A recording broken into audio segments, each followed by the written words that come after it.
Hello, everyone, and welcome to the 2024A Elite Racing League Indianapolis 500. I'm Mark Murphy, joined by Gary Godso and Derek Vance in the booth. We are here for the final hour of time trials. Who is going to make this greatest spectacle in sim racing? Who's going to go home? Who's going to be in the Fast Nine? And who is going to gain that coveted 33rd and final starting spot?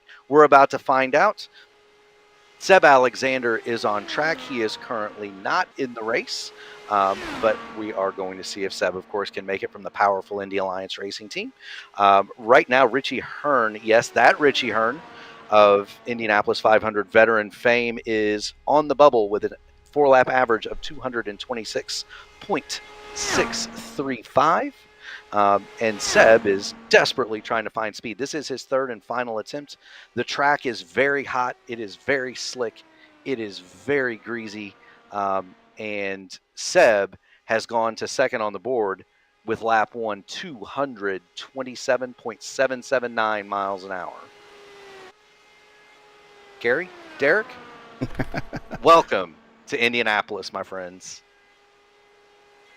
Yeah, definitely glad to be back. Been waiting for this, obviously, all year. Love coming out to the world famous Indianapolis Motor Speedway. Loved seeing cars on the track as the month of May getting kicked off here. As we have qualifying, like you said, for the Indianapolis 500. Obviously, that means that it is right around the corner. Track is awfully slick, as you said right there. We were watching a car previous before we went on air, and I noticed coming out of 3, the car got a little loose, and then coming out of 4, that's where he completely lost it. Luckily, that car did not hit any of the retaining walls inside or outside. So, yes, that does tell me how slick this track is, and it's going to be treacherous for these drivers as we're on the last hour of qualifying to see how everything shakes up for this Indianapolis 500. Yeah, and look, I mean, this is going to be one of those. This is like the world's biggest game of chicken if you're a race car driver, if you're a sim racer, if you're any sort of involvement in this event, because in this last hour the track temp is going to drop. It reached a high of 128 degrees today. It has been as low as 105 when qualifications opened. When qualifications opened, Adriano Pinheiro was the first on the track. He was immediately followed by Jason Brophy and Ethan Stanley. All three of those guys are the front row, and really, you can track the first 15 spots by weather. The temperature steadily rose, and then it peaked right around time for Gavin Hibbs, and now it started to cool off again. The track temp that most of these guys practiced in was anywhere from 110 to 115 degrees. So it is very, very, very hot. Yeah, it absolutely is. I can't imagine what the temperature is in the cockpit of these race cars. We do see a new car out on track now. I know I've said this before. I've never participated in iRacing, but I do have a sim set up here at the house, and I've played racing games, particularly IndyCar games on Xbox One with the sim that I have. And I can't imagine going into turn one, 225, 230 mile an hour. Your backside has to pucker up with 32 cars on the track, and you're full bore going down into turn one. I can only imagine in real life what that ultimately feels like, and I can tell you there is no amount of money that you could throw at me that would say, hey, I will give you X amount of money if you want to run a IndyCar wide open into turn number one. I'm going to tell you, you are absolutely crazy, and I am not going to do it. There are stories, Derek, just to that fact. I can tell you the one thing that we've heard from drivers like Stephen Wilson, Tony Kanaan, who is entered in this race and has yet to make an attempt, Santino Ferrucci, who tried and failed to make this race a year ago. This sim pretty accurately depicts what it's like to drive one of these cars. But the one thing it doesn't do is when you go hauling off into turn one at the start of that race, in real life, the air gets wavy because of the alcohol, because of the fuel and the exhaust. You can't really sim. They don't do that in the sim, right? There's no way for them to make the atmosphere wavy if you're back in the field. Where I am right now, 15th, there would be a haze over the cars in front of me. Well, 16th now. And you probably have a cockpit full of sand and dirt too. Now that's true, but you can see it, Gary, where I sit, right at the edge of A stand. You can see the waves from the alcohol fuel as it goes. Right now, Alan Stover on the course. He is tracking just ahead of me in 14th. Yeah, we can put up the timing and scoring here. So that's kind of the bogey. Now there's going to be some fall off, Derek. You're going to see guys. You're going to see a variance of about 2 to 3 tenths from the opening lap to the end lap. The guys at the beginning were far more consistent. The track was cooler, therefore the tires cooler. In order to bump your way into the field, right now the bubble time is Chris Stover, 226.371 over 4 laps. But honestly, as you look at the timing sheet and you look at Stover, who just pulled his time and got back in line, so he is no longer in the field.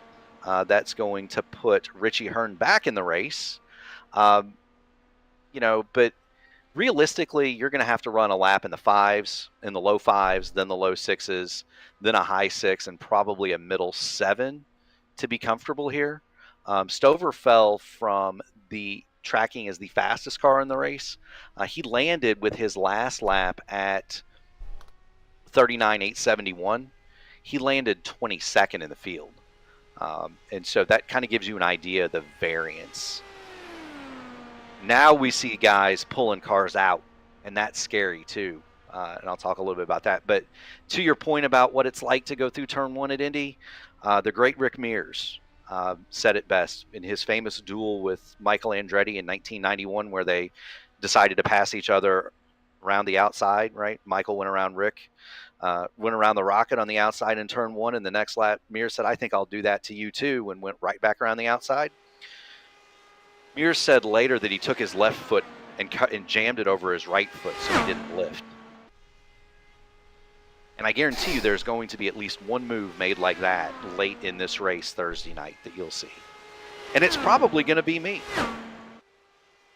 Well, that's not a promise. That's a spoiler. But and you just brought that up about passing in turn one. Wasn't it just a few years ago when Marcus Ericsson won? If memory serves me correctly, didn't Pato O'Ward have the attempt to try to pass Ericsson on the outside, or maybe he did. I can't remember how that went, but I thought on that last lap there that Ericsson won, that he had a challenger that thought about taking the pass on the outside. Maybe I'm wrong, but yeah, I just, like I said, I know the cars on Xbox One are probably toned down a little bit, but I can't imagine now I would do, okay, you know what, I would do it in a 2-seater because I'm going to be riding. Obviously I'm not going to be driving, but there is no way that I would be behind the wheel.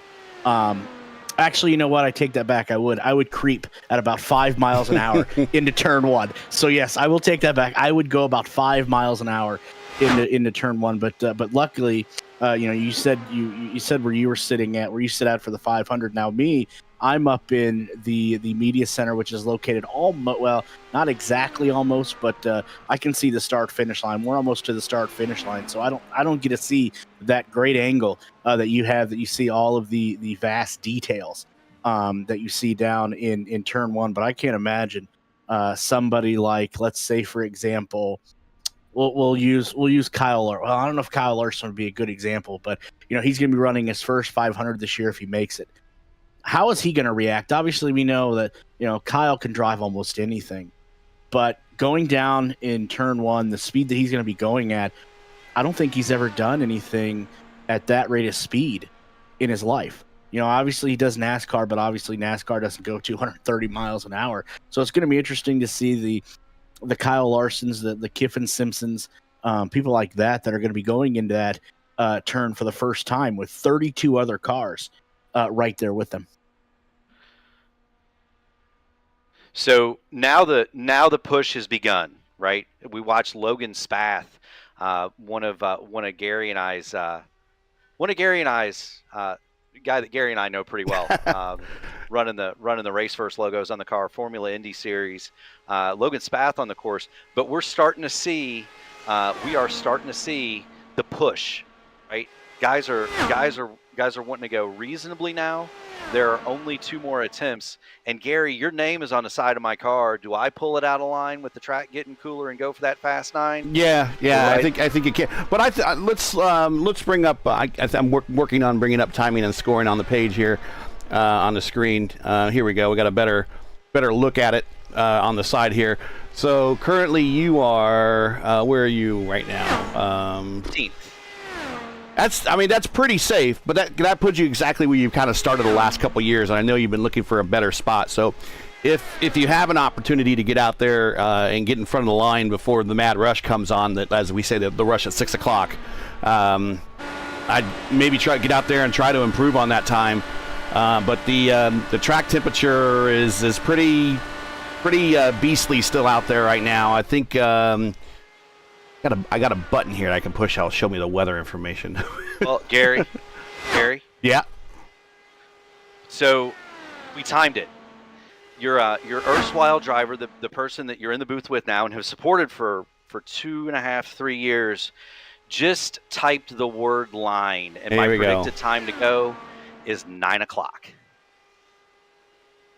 So I'm going to have I'm going to have the last run probably. I'm going to have the last run, and I can hear the guys in the Little Eagle garage cursing me at this moment.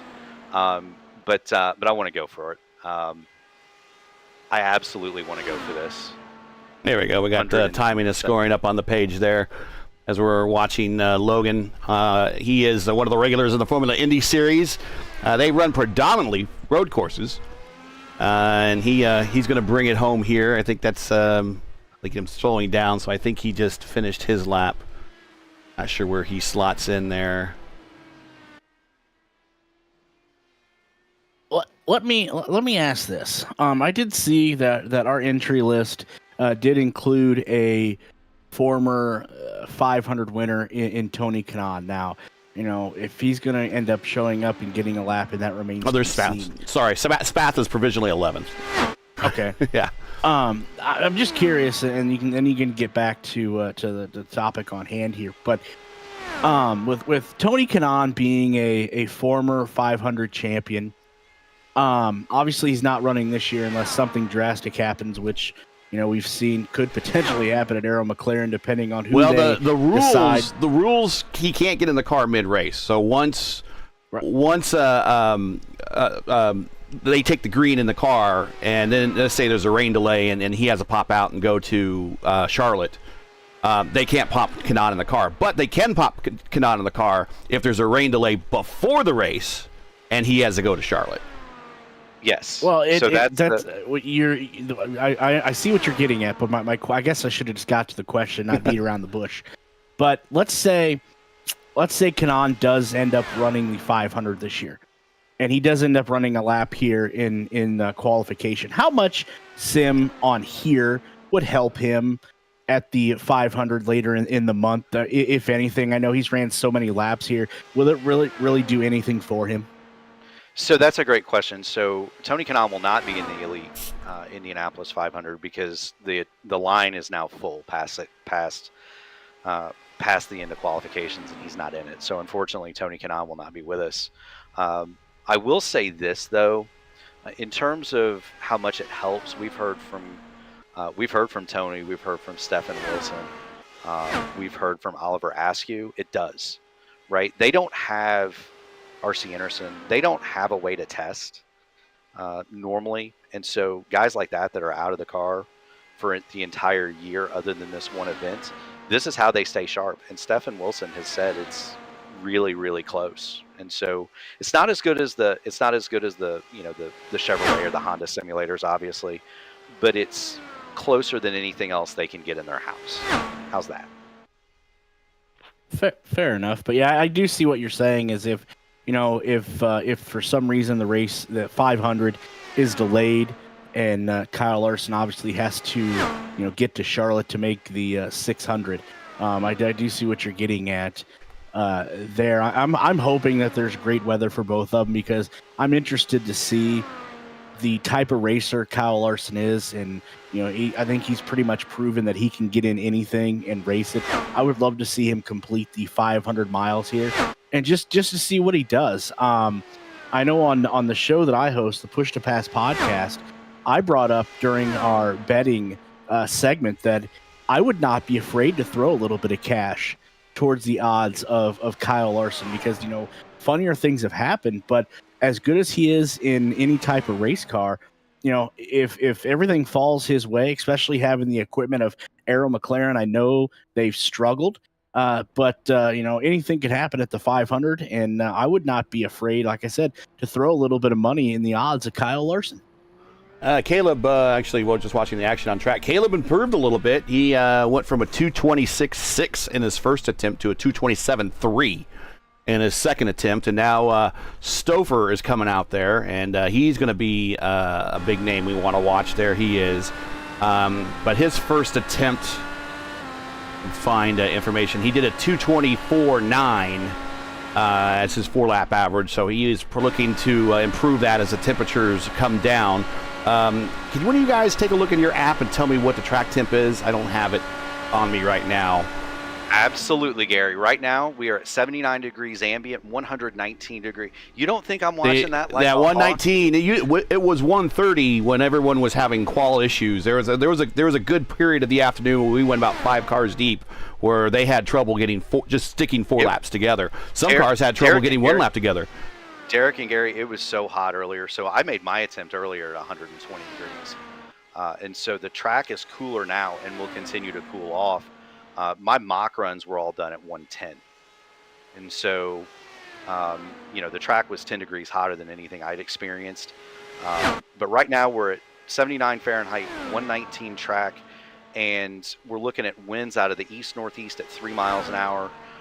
Relative humidity, perfect, 45%. Barometric pressure, perfect at 29 inches. We are going to see some speed. Chris Stouffer on the track right now. His first lap of 39.414, and that tracks with some of the faster times today. That would put him, if he can keep that up, on the provisional pole.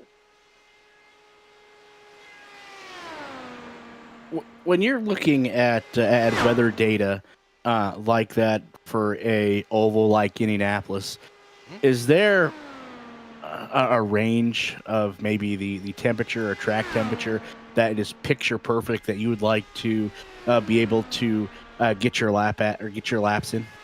Yeah, I mean, obviously the cooler the better. The rule in IndyCar is the track temp and the ambient have to be at 100 in order for the tires to work. We learned that in 1992. Beyond that, cooler is better, right? So if I was to pick an ideal day of 60, 65 degrees, light wind out of the north, and 1-2 mile an hour wind out of the north, and maybe 90 degrees track temp, right? That would be the ultimate go make big speed, kind of what Arie Luyendyk had in 1996. He had the ultimate make big speed day because it was cool, but it wasn't cold. There was no wind. The track was cool, but it wasn't cold. He had make big speed weather. The other thing is when it's cooler, it makes more power because the air's more dense, more oxygen. Well, right now, Stover's working on a 227.7 average right now on his final lap. First lap was at 39.4. Second was at 39.5. It's 39. He's losing a tenth a lap. He's going to bring this one home. Let's see what he pulls in for this final lap of his. We'll give a 4-lap average. 39.766. So that gives him a 4-lap average of 227.395. Let's see where that puts him here on the timing and scoring tree. Puts in P12. So puts in P12, Gary. So yep. And that's a massive improvement, right? So the track is going to start getting faster. Waiting for the time and the scoring, at least the URL to update. But yeah, if you say it should be 12th. Yep. And so we're looking good there on the track now. Following that run, we're going to have Justin Fortner, one of my teammates for this race. Justin in the IMS Radio Network Little Eagle Honda. We'll see him work through turn number 4 down the main straightaway. Justin not satisfied with his run earlier. Everybody in the Little Eagle garage, and there are all of them in there yet. They are all in there. They're all pretty pleased with themselves. But Justin had said if it gets below 120, he's going back out. And so you may have me skedaddle about 8:40 just to go debrief Fort and see what he did, because he looks like he's got a great run going. Derek, what are you seeing?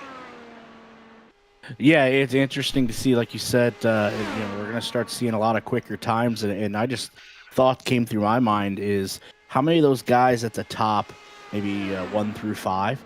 Are going to have to decide are they going to rest on their laurels and accept the laps that they just turned in at 2:27, or they're going to try to take a risk out there and try to run again and see if they can find a little bit more speed. Well, they don't have a choice right now. The line is full, so whatever your bet is now, you've made it, because I'm probably going to be the last car. If I'm not the last car, Chad is. So if you're not already in line, you're not going to get to go again. Not going to get to go again. But I think the guys in the top 5 or 6 are probably safe, at least as far as making the Fast 9 are concerned. Because the guys that are still out here to go, and no offense to them, we're not talking about guys that have absolutely a ton of speed, right? Like Justin Fortner, right? He's one of my team cars, right? He's looking to just improve his overall starting position in this thing. You know what I mean? Whereas, I'm pulling my time out to get to the Fast 9. I want to be in the shootout. You know what I mean? I want to go run for the pole. And thankfully, my erstwhile sponsor is in the booth, and he has said go stand on it. So Gary, if I put it in the fence, it's your responsibility, right? Yeah, it's fine. I'm having a hard enough time trying to get this overlay to work. So if you could bring the car through without a scratch, that'll be best bet right now, because this overlay's not doing anything I want it to do. See, no, jeez. I'm glad it's a little bit more of an informal show today. No, you're fine. So now we've got Nick DeGroot, and let's get DeGroot here.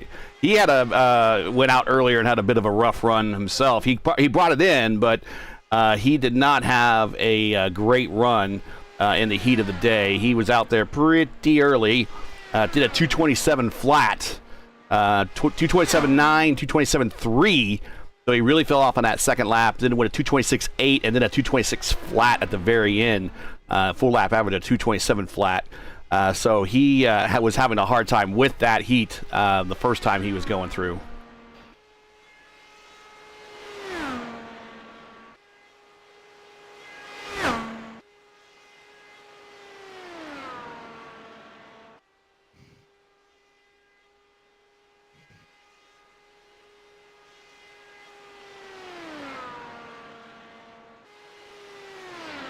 I have noticed here, watching Nick here, everything is very smooth. One thing that would worry me as a driver, and again, I could be wrong on this, but as the temperature gets warmer, obviously we're gonna have a little bit more speed.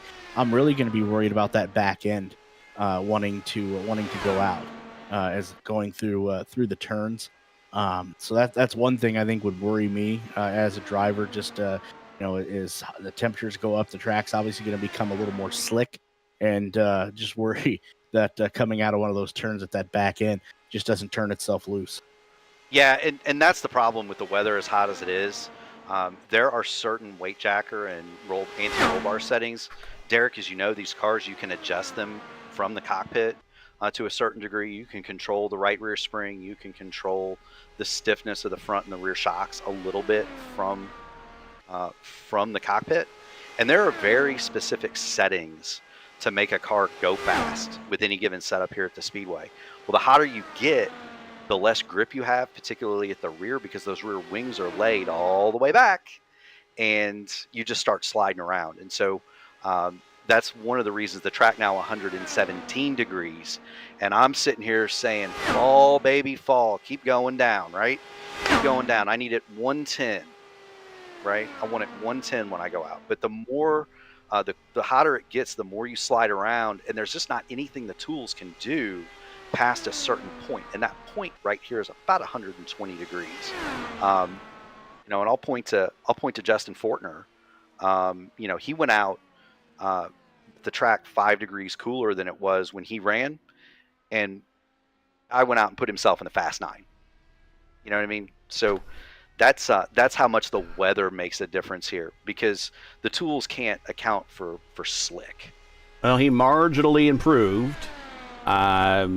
First lap was a 2:28.2, his fastest lap of the day. 2:27.3 lap 2, 2:27 flat for lap 3, and a 2:26.4 for a 4-lap average of 2:27.263, which is 0.2 faster than he turned earlier in the hotter portion of the day. So he did move up a little bit on the grid. We'll bring that into refresh that here and see where he lines up. Right now, we see one of the guys normally is fast. He has just been having a rough day. This proves that Indianapolis plays no favorites. Victor Del Porto, he was down near the bottom on his first run and his second run. He is struggling to find some speed out there. Yeah, and that's a past Indy Oval champion. That's a fast man right there. And we got a faster one coming after him. And so, that tells you just how awful the conditions were earlier, including Del Porto. We've got 1, 2, 3, 4, 5, 6, 7, 8, 9, 10, 11 cars to go before it gets to me. Right now, Garrison Hogan is projected to be the last car in line to make an attempt. We would be projected to go at 9:02.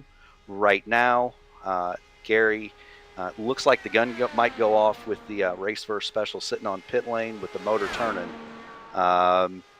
We're going to be in the show. We might be at the back of it, but mathematically, you got to remember. I mean, last year Newgarden didn't finish or start very well, and he moved up through the field. Obviously, well, he shouldn't have won the race. It should have been Ericsson. I'll say that until the day I die. But he came from the middle of the field, where you are.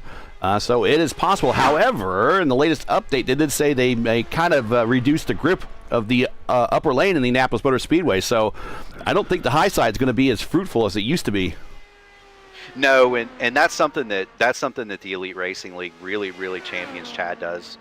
Gary, Derek, and you'll hear Chad grumble about it, right? He wants it to be real, and so when you see guys riding around in the cushion, Chad doesn't like that, and so he would prefer the inside to be more powerful. Thankfully, that change has been made.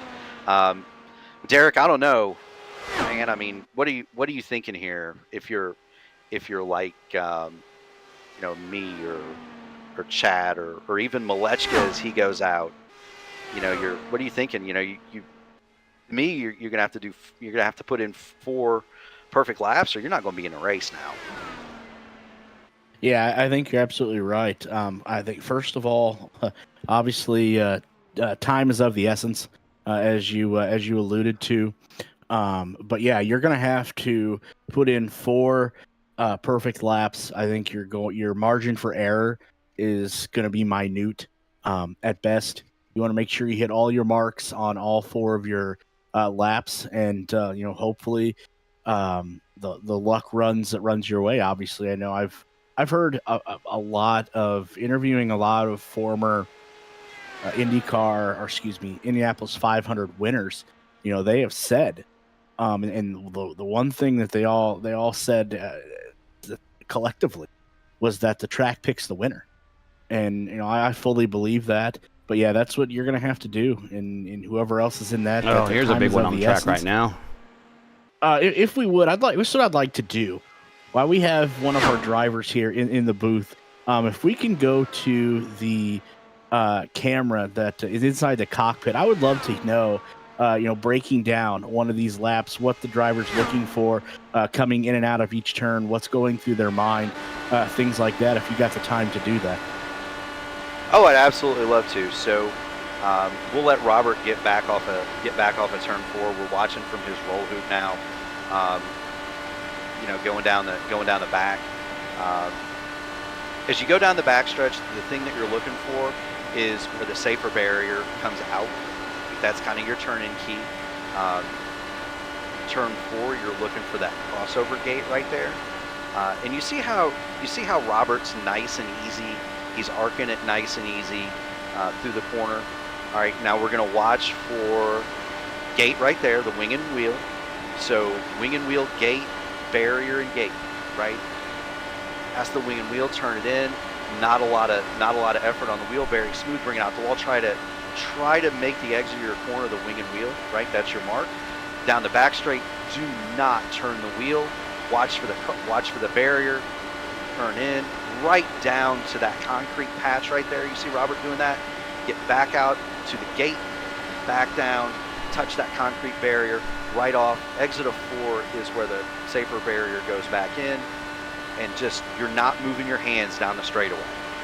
It's very difficult to do because it's the most minute movement of your hands there costs you those precious thousandths. And in this field, a thousandth or two, that can be the difference between making it or not. Malechka, very smooth, very fast, going down through 3 and 4, but he is on it. His laps now coming through turn number 4, 374, 478, 578. I would not be surprised to see Robert Malechka go to the provisional pole as he crosses the start-finish line in 10 of the scariest miles you will ever do, and he puts it P2 right behind Jason Brophy. Yeah, he improved by a mile per hour, almost exactly a mile per hour from his first attempt, a 226.766 for his first attempt. This attempt to 227.7, and that's going to put him right next to old friend and foe, and sometimes part-time teammate. In fact, I wouldn't be surprised if they work again during this 500. Brophy currently on the pole with the 227.816 provisional. Of course, they're going to all wipe the slate clean with the fast 9, and then they're going to qualify one more time. So it might actually work out that by this day is over, Malechka might be on the pole, the 3-time and defending champion of this race. Yeah, you mentioned the track selects the winner, Derek. The track has selected Robert Malechka more times here than anybody else in this race. So he is unbelievably good, unbelievably smooth, unbelievably fast. And we transition to Gavin Hibbs, who heads out. Hibbs, a surprise IndyCar winner in this series. I believe New Hampshire, if I'm thinking correctly. This browser source is not refreshing for this times. No, but I mean, you've got Gavin Hibbs out there. Gavin Hibbs, a surprise winner in this series this year. In his first lap, 39.446. So there's the difference between a Malechka and a Hibbs. Gavin is 70 thousandths of a second slower than RM3 on his first 2 laps. Right? That's the expert level versus very good. Doesn't seem like a lot, 70 thousandths. You're talking about 15 feet over 10 miles. But it's very real on the stopwatch for sure.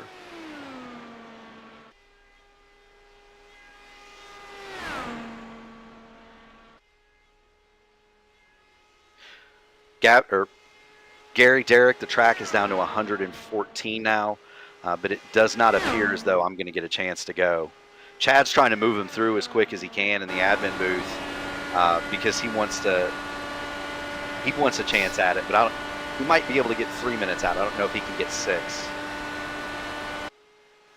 All right, let me ask this then.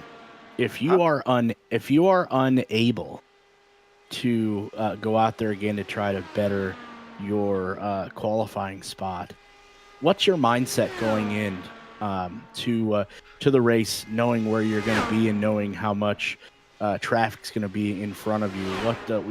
You got your work cut out for you. Yeah, I mean, I think I think for me, it doesn't really matter where you start this race. It only matters where you finish, and so you have to approach it from the standpoint of one, you're going to need to look for a strategy edge. So there's going to be a caution where you don't pit where other people do, or you do pit and other people don't. That's going to have to happen fairly early for track position reasons. Then beyond that, it's all about patience and slowly moving your way back through the field. If I don't get to go again, I'm probably starting in the back row. Right now, 23rd on the board. 1, 2, 3, 4, 5, 6, 7, 8 guys. So I'm not in danger of going to the bubble round, right? But if I don't get to go again, I'm going to be on the last row. And, from there, you just have to be very calm, very patient. First job is avoid the mess that's going to happen in turn 1. If it does, and then just slowly pick cars off. Understand you've got a good race car, and you need to let those chips fall, but you're going to have to do something different, right? You're going to have to stay out. You're going to have to pit, right? If there's a caution in the first 10 laps, I'll probably stop, top up the fuel. If there's a caution 20 laps in and everybody stops, I'll probably stay out. You know what I mean? Just to try to flip the track position at some point.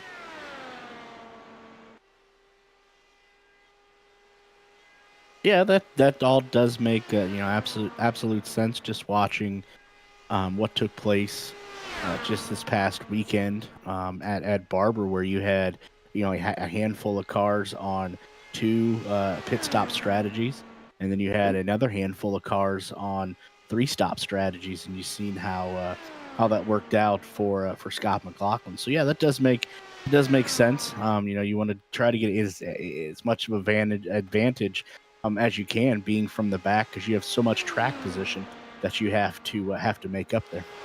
Yeah, and look, I mean, it takes at some point along the way, the winner of this race is going to have some luck, whether it be a fortuitous caution, whether it be a break in pit strategy, whether it be dodging an accident that occurs somewhere.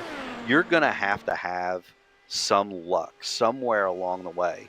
Robert Malechka, 3 of these ago, was leading Chris Wilhite and myself, and Chris and I had not stopped yet. Robert comes down pit road, caution comes out. Chris and I go to the back. Robert wins the race. I mean, there's always gonna be something that breaks your way to win this race strategically. Starting from the back, you have to force that to happen.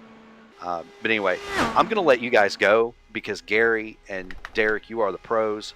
I'm an interloper in the booth. I'm going to go back to my car because there is a fairly decent chance that I may have to go do this again. So I will see you boys in a little bit. Gary, I hope he used the term pro loosely. Well, not today for me, man. I'm trying. I'm struggling with the. Guys, so we're using the. Go ahead. Before I go, you've got Gavin Hibbs down in the waiting room, so I'll deposit Gavin and I will leave. How's that? Bring Gavin here, and you can interview him. Go right ahead, Derek. Well, I can't, so you guys are gonna have to drag him up. But anyway, I will go qualify your car. Get out of here. Go. All right, so interesting turn of events here. But as he said there, Gavin Hibbs is joining us. Gavin, I know you're just out on track. Tell us how you thought your laps went there. I feel like I got the best out of the car as best I could. Had a little bit of a sketchy moment in the short shoot between 3 and 4 on my final lap.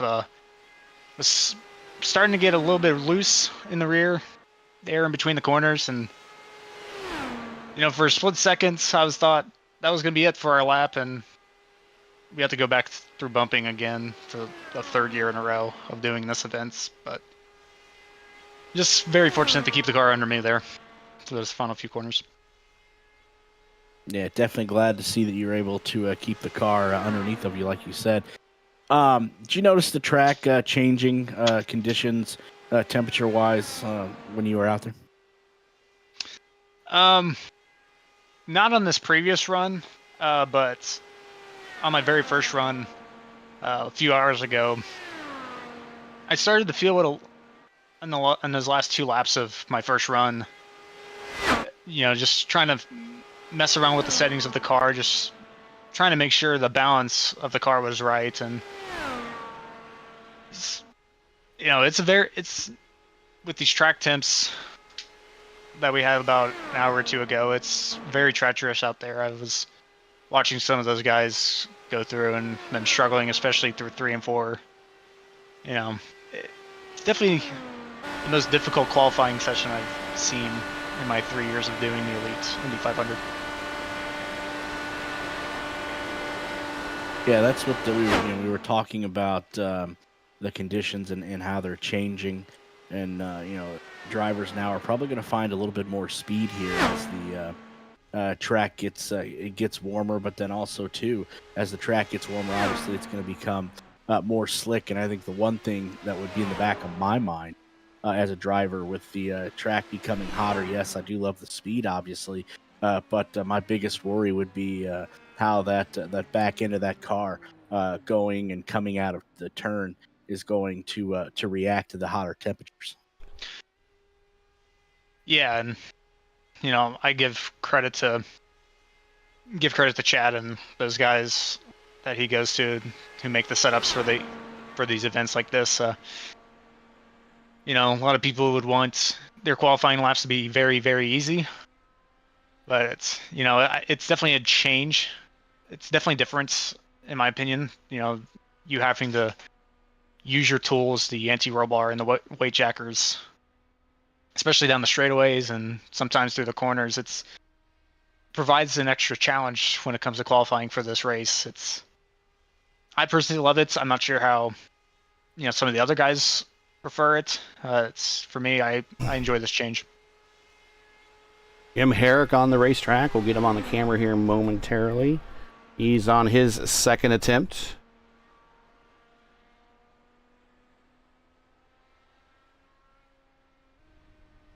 And we'll get him on camera. Samard improved his time as well. So the cooler temperatures are paying off for those that are taking the gamble. Come out one more time and throw it all out there. Here is Jimmy Herrick in that 40 Racewear Dallara. You need any gloves or shoes? Sim racing shirts you can wear. A lot of airflow through and help dissipate the sweat and the heat when you race these things. Check out 4D Racewear. He's got right now at least 2 cars in the field. Him, Stouffer, Stouffer is in the field for sure. I think Forsyth is in the field for sure. I'm not quite sure where Richie Hearn is right now. And then Jimmy here is just trying to put 4 consistent laps to put it in the field.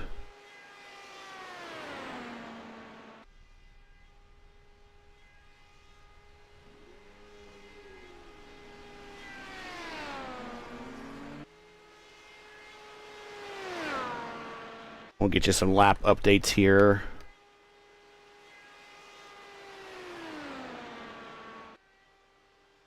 Lap 1 was a 39.431. Lap 2, 39.551. Lap 3 is a 39.621. Right now he's working on a 227.6 average, but this last lap is going to be slower. Here he comes. Let's see if Jimmy puts it in the field. 39.723. That gives him a 227.3 average. So I think that actually might have moved him up. Hopefully this timing and scoring will refresh for me. And we'll try to get a bit of a rundown of where he might have slotted in. I know, Gavin, we've been talking about driving on this track, particularly at the Indianapolis Motor Speedway, but seems like the most exciting thing for the drivers, or maybe the most nerve-wracking, I guess, depending on who you are, is going into turn one with 32 other cars right there, single file. Talk about that a little bit, because I made the statement earlier that the only way that I would do that is if I'm able to coast like at 5 mile an hour, because I can't imagine, like I told everyone else earlier, going into turn one, and, after coming down the straightaway, passing the yard of bricks, you're full wide open at 225, 230 mile an hour. As the term I used was my backside would absolutely pucker up to do that. But you want to talk about that and the experiences that you've had doing that? Yeah, basically, essentially on terms of qualifying, it's very nerve-wracking considering you're the only car out there. But when it comes to race time, it becomes more nerve-wracking in my eyes, because considering you're starting, 11 rows deep, 3 wide. You're just trying to, be careful, trying to get through the first and second corners, especially with having all those guys around you, especially, with us possibly being in the mid-pack to start off the race. It's just, the goal is just trying to just get through there cautiously and, just survive the first lap. Yes. Kevin Hayes down for his third lap, halfway through the run. First lap is a 2:28.4. Lap 2 is a 2:27.5. Lap 3 is coming in right now, 39.654. 39.654, and that is a 2:26.9. So right now his average is a mid 2:27.6. You said you want to make it through lap one safely. You make it through lap one safely, hell, you only got 199 more to go. Yeah, that's true, but it's always the first lap that's really the most nerve-wracking. Like I said, with being 11 rows deep at 3, Well, even at a 2 wide start here, but which is the default in the sim, if you have that many cars on which you would have when we do the fixed Indy 500s and the open Indy 500 later in the month, that's probably the most nervous that you're going to see just about any sim racer go right at that point in time. Even 2 wide, they're going to, in the real life it's 3 wide. I believe we're going to do a 3 wide start here for this one. So 3 wide with drivers aren't used to going 3 wide, that's going to be something. Yeah, and I thought, starting near middle of the pack in the Elite Brickyard 400 about a month ago was nerve-wracking enough. Starting possibly mid-pack and going 3 wide in the Indy 500 is going to be a different experience for me, that's for sure. Well, Hayes finishes his run at a 2:26.3 for a 2:27.3 average. So he improved considerably, actually. First attempt, it was a 2:25.7. So he moved up 1.5 miles. So the cooler temperatures once again paying off. Johnny Thomas on the track. Johnny's been having a bit of a rough day. I think he's on his multiple attempts here. Let's see. He's on his, this will be his 3rd attempt.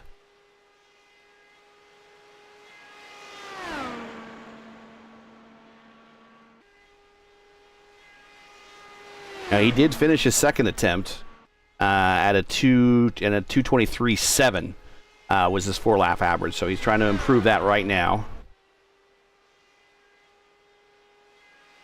And first time by, actually 2nd time by now. We'll get you the times are, a lot of people that if you're just joining and you're not in this auto racing, you're just kind of watching for a friend or watching with a friend. If I tell you that he just turned a lap at 31.431, that'll probably mean absolutely nothing to you. But if I tell you he turned a lap at 2:28.247, that probably means a whole lot more. So that's what we're getting, is we're getting the conversions here of the laps that he's doing. Lap 2 was a 39.496. That works out to be a 2:27.871. Lap 3 just completed, 39.614. So it's about 2/10 slower on that second lap. His first and second laps were remarkably close. They were all 39, both 39.4s. Lap 3 is a 39.614 for 227.1. So he's working on his last lap now, a 3-lap average of 227.7. So let's see if this third lap brings in. Comes off corner number 4. Looking at the checkered flag for his qualification run. He is 39.702. Brings his average as a 227.4. So when I was saying in the pre-race that I think a 226 will get there for you, well, if they keep this up, I think a 227 is really what you're going to need now, because I think the 226s are going to be eclipsed here.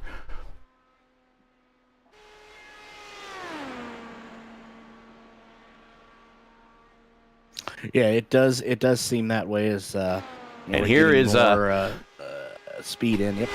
Here is our resident pro. Got robbed of the Indianapolis 500 Rookie of the Year because, well, he happened to be in the same race as Tony Stewart, but finished better than Tony Stewart. And the Ralph's Food for Less Renard back in the day, he finished third place in the 96 Indy 500. Made a couple other starts since. Has one Indy Racing League win to his name at Las Vegas on its original flatter configuration. This is none other than Richie Hearn, driving for 4D Racewear. Even Richie was having problems in the heat of the day here on the sim.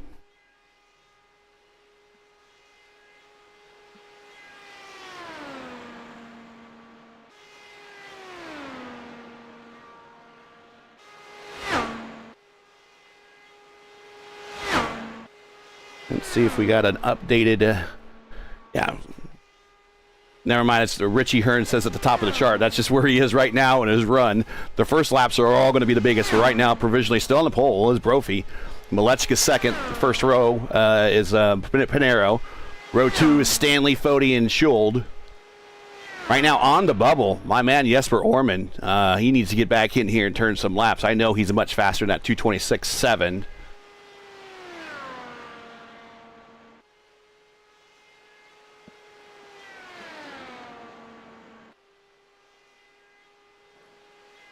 We'll get some times for Richie Hearn in here momentarily.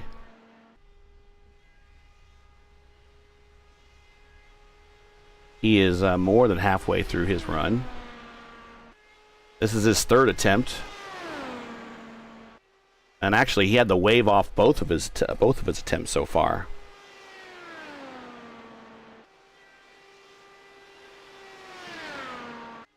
Do you think before this is all said and done, we're going to see a 230? Possible. Open setup races, it'll be tough to get to a 230. Or excuse me, fixed setup races are tough to get to a 230. I would imagine on an open setup race, we'd probably see a 230 easily. But we'll see how much this track cools off. That's the key thing, is this track cooling off. And let's get us some lap reports here for Richie Hearn.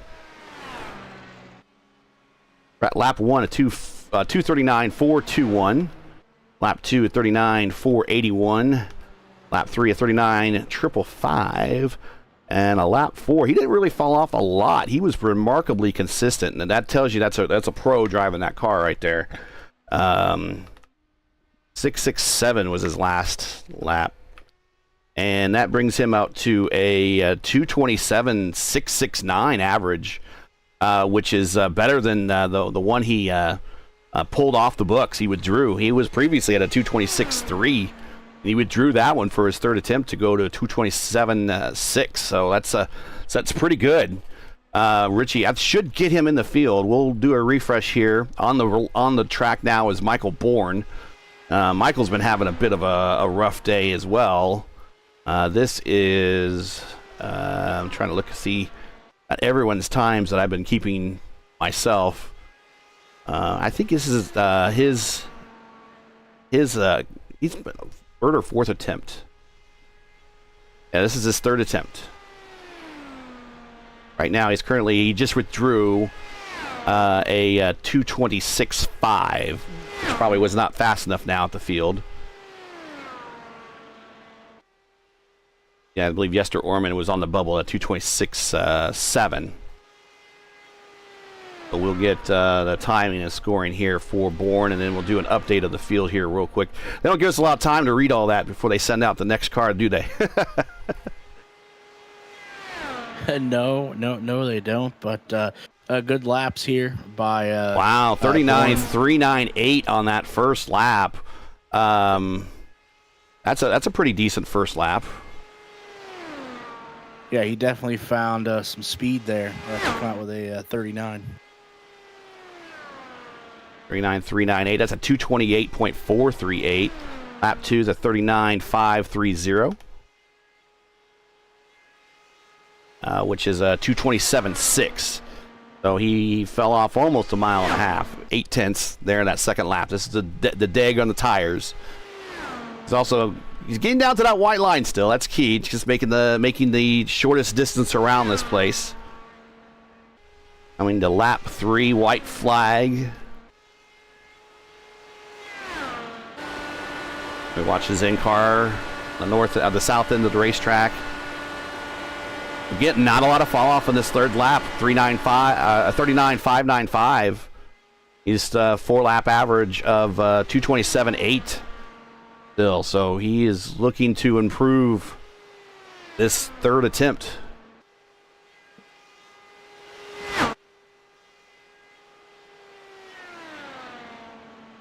Now, these guys are definitely working it in the cockpit. They're using that weight jacker, using those roll bars every single lap. Some of these guys even have that weight jacker on a hotkey that helps lower the back end on the straights and try to squeak out a few tenths. Let's see what he gets for that final lap here for Michael Bourne, 39.642. Really consistent second, third, and fourth lap, and he comes out with a 226.6. And now on the racetrack is Garrison Hogan. And that plain black wrapper there.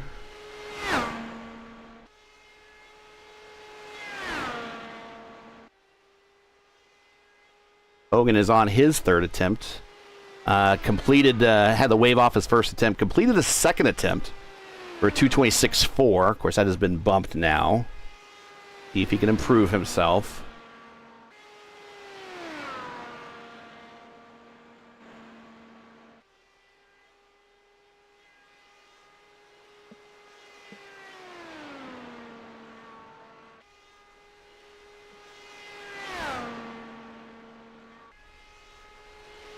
Here's lap 1 for Hogan. Time of 39.360. Good opening lap for a speed of 228.659.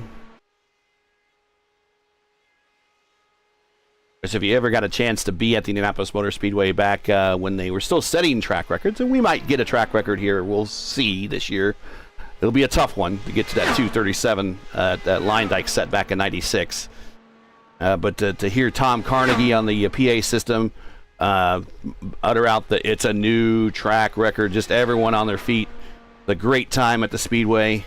He always started every qualification run as they're coming to take the green flag. He always used to say, "And he's on it." And they would describe the action all the way around the racetrack for everybody, because you can't see all the way around the racetrack when you're at the Indianapolis Motor Speedway. So they would describe the run on the PA system for those that can't see that part of the racetrack.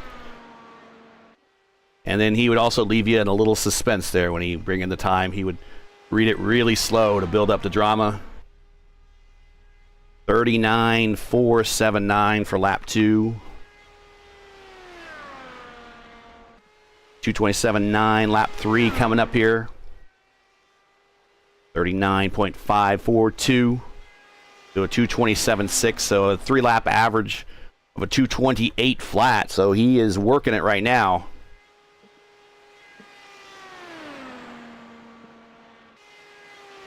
Would you be surprised to see the track record during qualifying be broken this year? Yeah, 100%. Yeah. They're still a little ways from getting to that lap. I mean, that was a monster lap by Line Dyke. I mean, that's a 237. They're in the neighborhood, but they're not quite there yet. They might do it this year. They keep saying it's possible with the weight reduction that they've got the new parts in there for the hybrid. Hogan's final lap 39.606 for a speed of 227.2 and a 4-lap average of 227.867.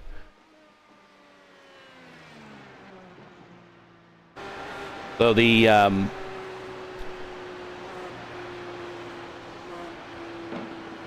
can find my notes.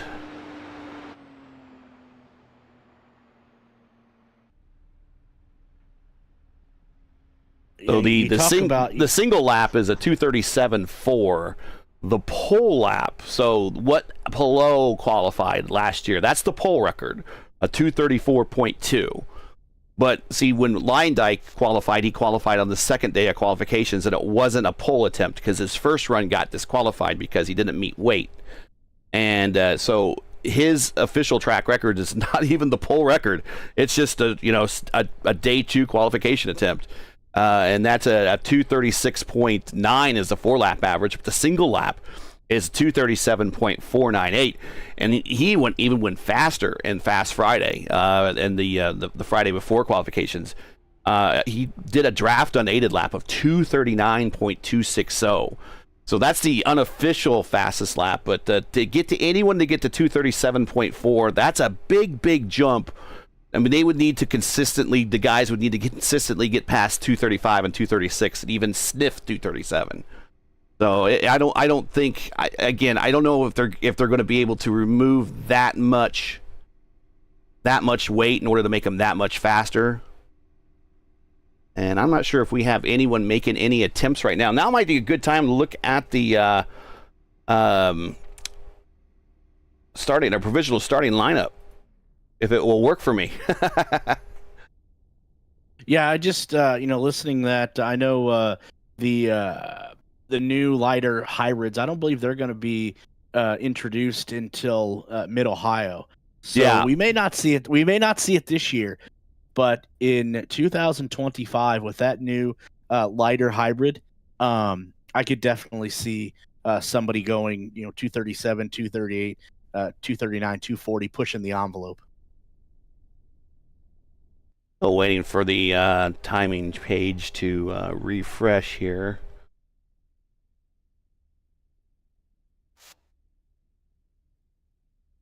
Gentlemen, Mr. Malechka, congratulations, by the way, on your fast lap. It's a shame I was sitting on pit lane with my car running, waiting on you. Thanks, yeah. Just put in an easy, consistent time there, and took it pretty easy on everything, and just got a decent lap in. Yeah, it's the track got real fast there at the end. Oh, yeah. I could tell you were having some fun with it.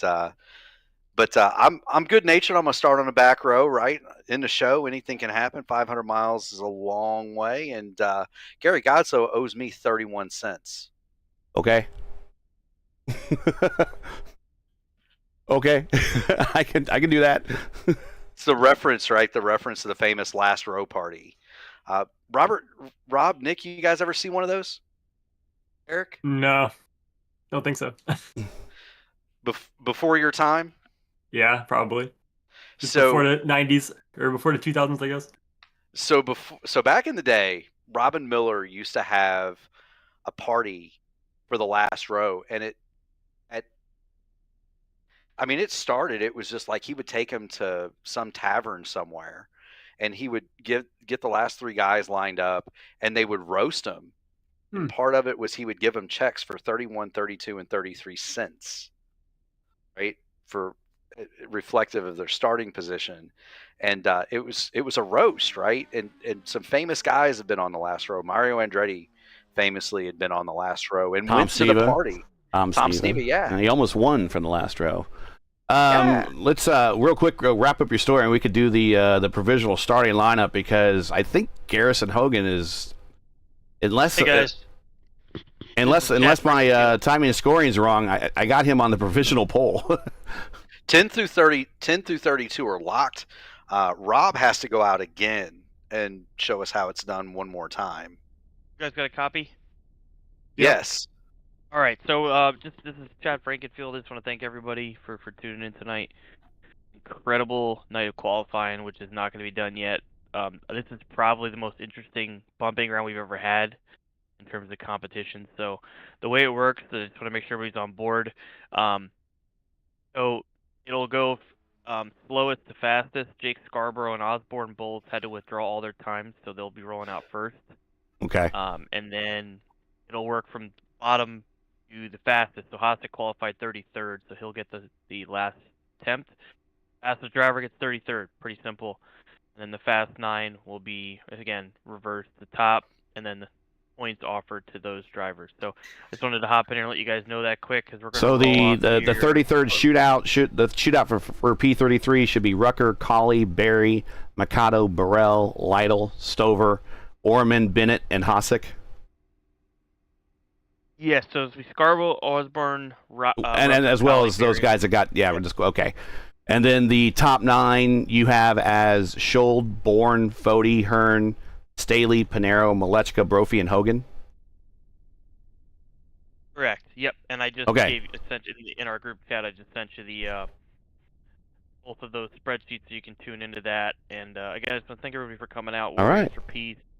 I want to thank everybody who's tuned in tonight. It's been an incredible night qualifying, and we're not done yet. So I'm gonna head back over to the race lobby. Fantastic. And we'll get started. First car will roll off here shortly. Okay, so we kind of stated Hogan's run there. He's provisionally on the pole, so that's kind of why I was this timing scoring sheet didn't look right to me. But let's bring it up. There it is. There is your provisional lineup. Now this will change according to the back row shootout that's coming out right now. But your top 9 is Garrison Hogan sitting on the provisional pole. Those speeds will reset back to 0 when they do the fast 9, and they will move on to that final last shootout. So it's Hogan, Brophy, Malechka, Panero, Staley, and Hearn, Fody, Bourne, and Schold. That's your top 9. That's your fast 9. So that's going to be who's going to shoot it out for the pole. Nick Sudik, unfortunately, just missed the top 9. By the slimmest of margins. Schold had the fastest, the slowest of the top 9 speeds at the 227.557. Nick Sudik missed it as a 227.553. So, but Nick does guarantee at least him starting 10th, which isn't a bad spot. Butch Davis is starting right next to him. Butch Davis, longtime sim racing veteran. I'd start next to him. I trust him. Craig Forsyth right there in 12th. So that right there is a very experienced row. Next row is Fortner, Thomas, and Samard. Frankenfeld, Del Porto improved up to 17th. Rexine 18th.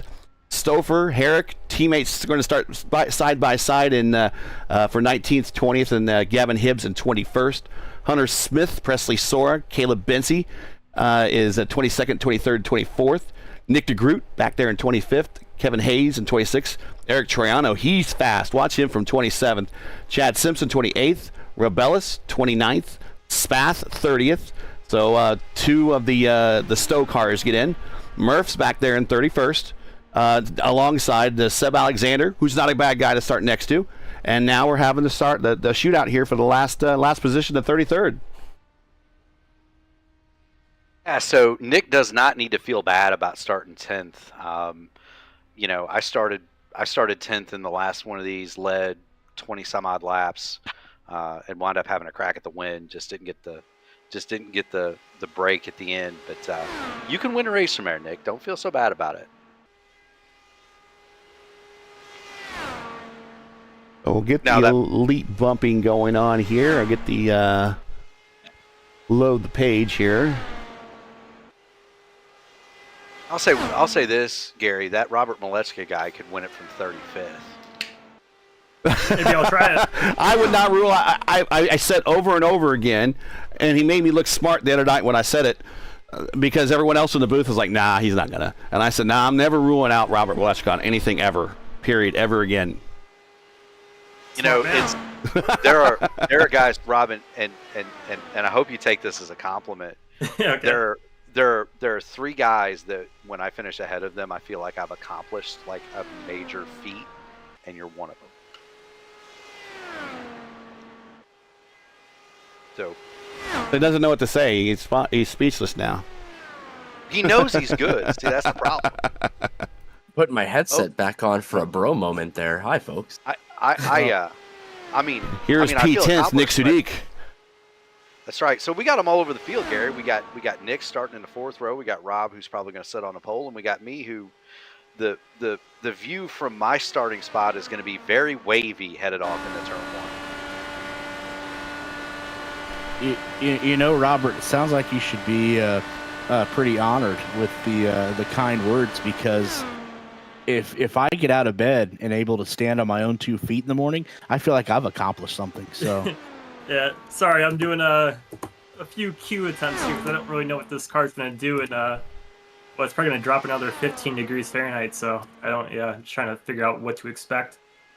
I mean, I could tell you, I spent most of my time this week practicing with it at 105 to 110. So my setup notes are probably wind up being on the pole, but no, man, it's an honor to get to race with you and Alex, and we're gonna tee it up. But you and I are gonna me and Nick are gonna tee it up twice in 5 days? Yeah, 1,000 miles in 5, or hopefully 1,000 miles in 5 days, right? So hopefully we can all finish 1, 2, 3 in both races. They'll take it, Well, Josh I'll take a Osborne pivot. just completed his run. First lap was a 39.599, 39.729 for lap 2, 39.671 for lap 3, and a 39.819 for lap 4. 4-lap average of 226.674 or 675 if you're rounding up. Now we got Rucker underway here in that Colton Herta throwback right there. He just started his run. He is on it. So you guys may not recognize some of these names. A lot of these guys are, Drew Rucker included, are stock car guys out of the Elite Racing Cup, which I admin, and that's for stock car guys, that's a pretty stout league. Jeff Green is a regular over there, so former Busch Series championship. I wholly support his former sponsor. But either way, you've got a lot of real live Cup guys that run that. Richie Hearn runs that now. So that's the kind of competition that Rucker faces on a weekly basis. I'd probably call it the equivalent, Rob, of the Indy Elite Series, right? Just with fixed setups in terms of competition. Yeah. Big thing to note, actually, looking as he's got something in lap 2 here, is this track is getting quicker, and Rob kind of alluded it to that he doesn't know what's going to go on. In about 15-20 minutes, track is just going to get quicker. There's going to be more grip, but more stress on those tires if you overdo your tools a little bit. So, but Rucker is absolutely on with some of the fastest times we Well, have one so of these far. guys might actually have a legit shot, and if it might be Bennett, it might be Mikado, it might be Orman if we see him make a return. One of these guys might actually have a shot at beating the pole speed and starting 33rd. Yeah, and that's the thing. I don't know if you beat the pole speed, but you'll definitely put up a big number. Well, the provisional pole speed, of course, everything's going to get reset. So the top 9, I would assume, are all going to improve their times. But you'll see a rare situation where you'll see P33 starting or with a faster speed than the provisional pole. So, Nick, are we taking bets on what the temp's going to be when Rob runs? Ooh, that's a great question. Don't ask the betting man for another bet. I'll say bet 94. I was going to say about 95, 96, but I'm going to go 93.5. So here comes Okay. Rucker. He's going to bump Osborne. Osborne will not be able to make the field. Rucker, let's see, we get the average. Give me the decimal. You got to give me a decimal. There it is. And He looks real high. he bumps Joshua Osborne out. Rucker now the fastest for P33, 227.8. And now here's Bill Colley. A feel-good story. Won his first career IndyCar race a few weeks ago in the VOR DW12 series. And a race that just had a ton of attrition. Man kept his car clean the entire time and won a fuel mileage race at the end, beating out one of the Brazilian strong teams for his first career win. We'd like to see this guy make the field, but we know it's going to be a long shot, but still, it'll be a feel-good story if Bill Colley can make the field. Nick, was it you that said that Jim Wallen was the Dick Simon of IndyCar? Of our community? Is that Might have been me. That was Gary when we were all commenting. But yeah, I kind of nodded my head and was like, Yeah. So Bill Colley would be like the Ricardo Munoz. Everybody loves him. He does a whole lot with not very much. He enters all the big races, and here he is. And Bill, we're cheering for you for sure. First lap in the books, not a bad one, 39.4 for 228.3. If he can keep this up, he will go to the top, but got 3 more laps. Running high in 3. Needs to get close to that white line, but there he goes, right underneath the white line for 4. He's got a good line, doesn't he? He does have a Nick? good line, yeah.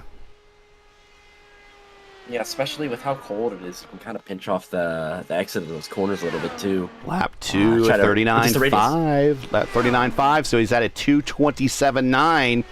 Still faster than Rucker, but he can't fall off any more in these next 2 laps. Yeah, look at him kind of using the shade.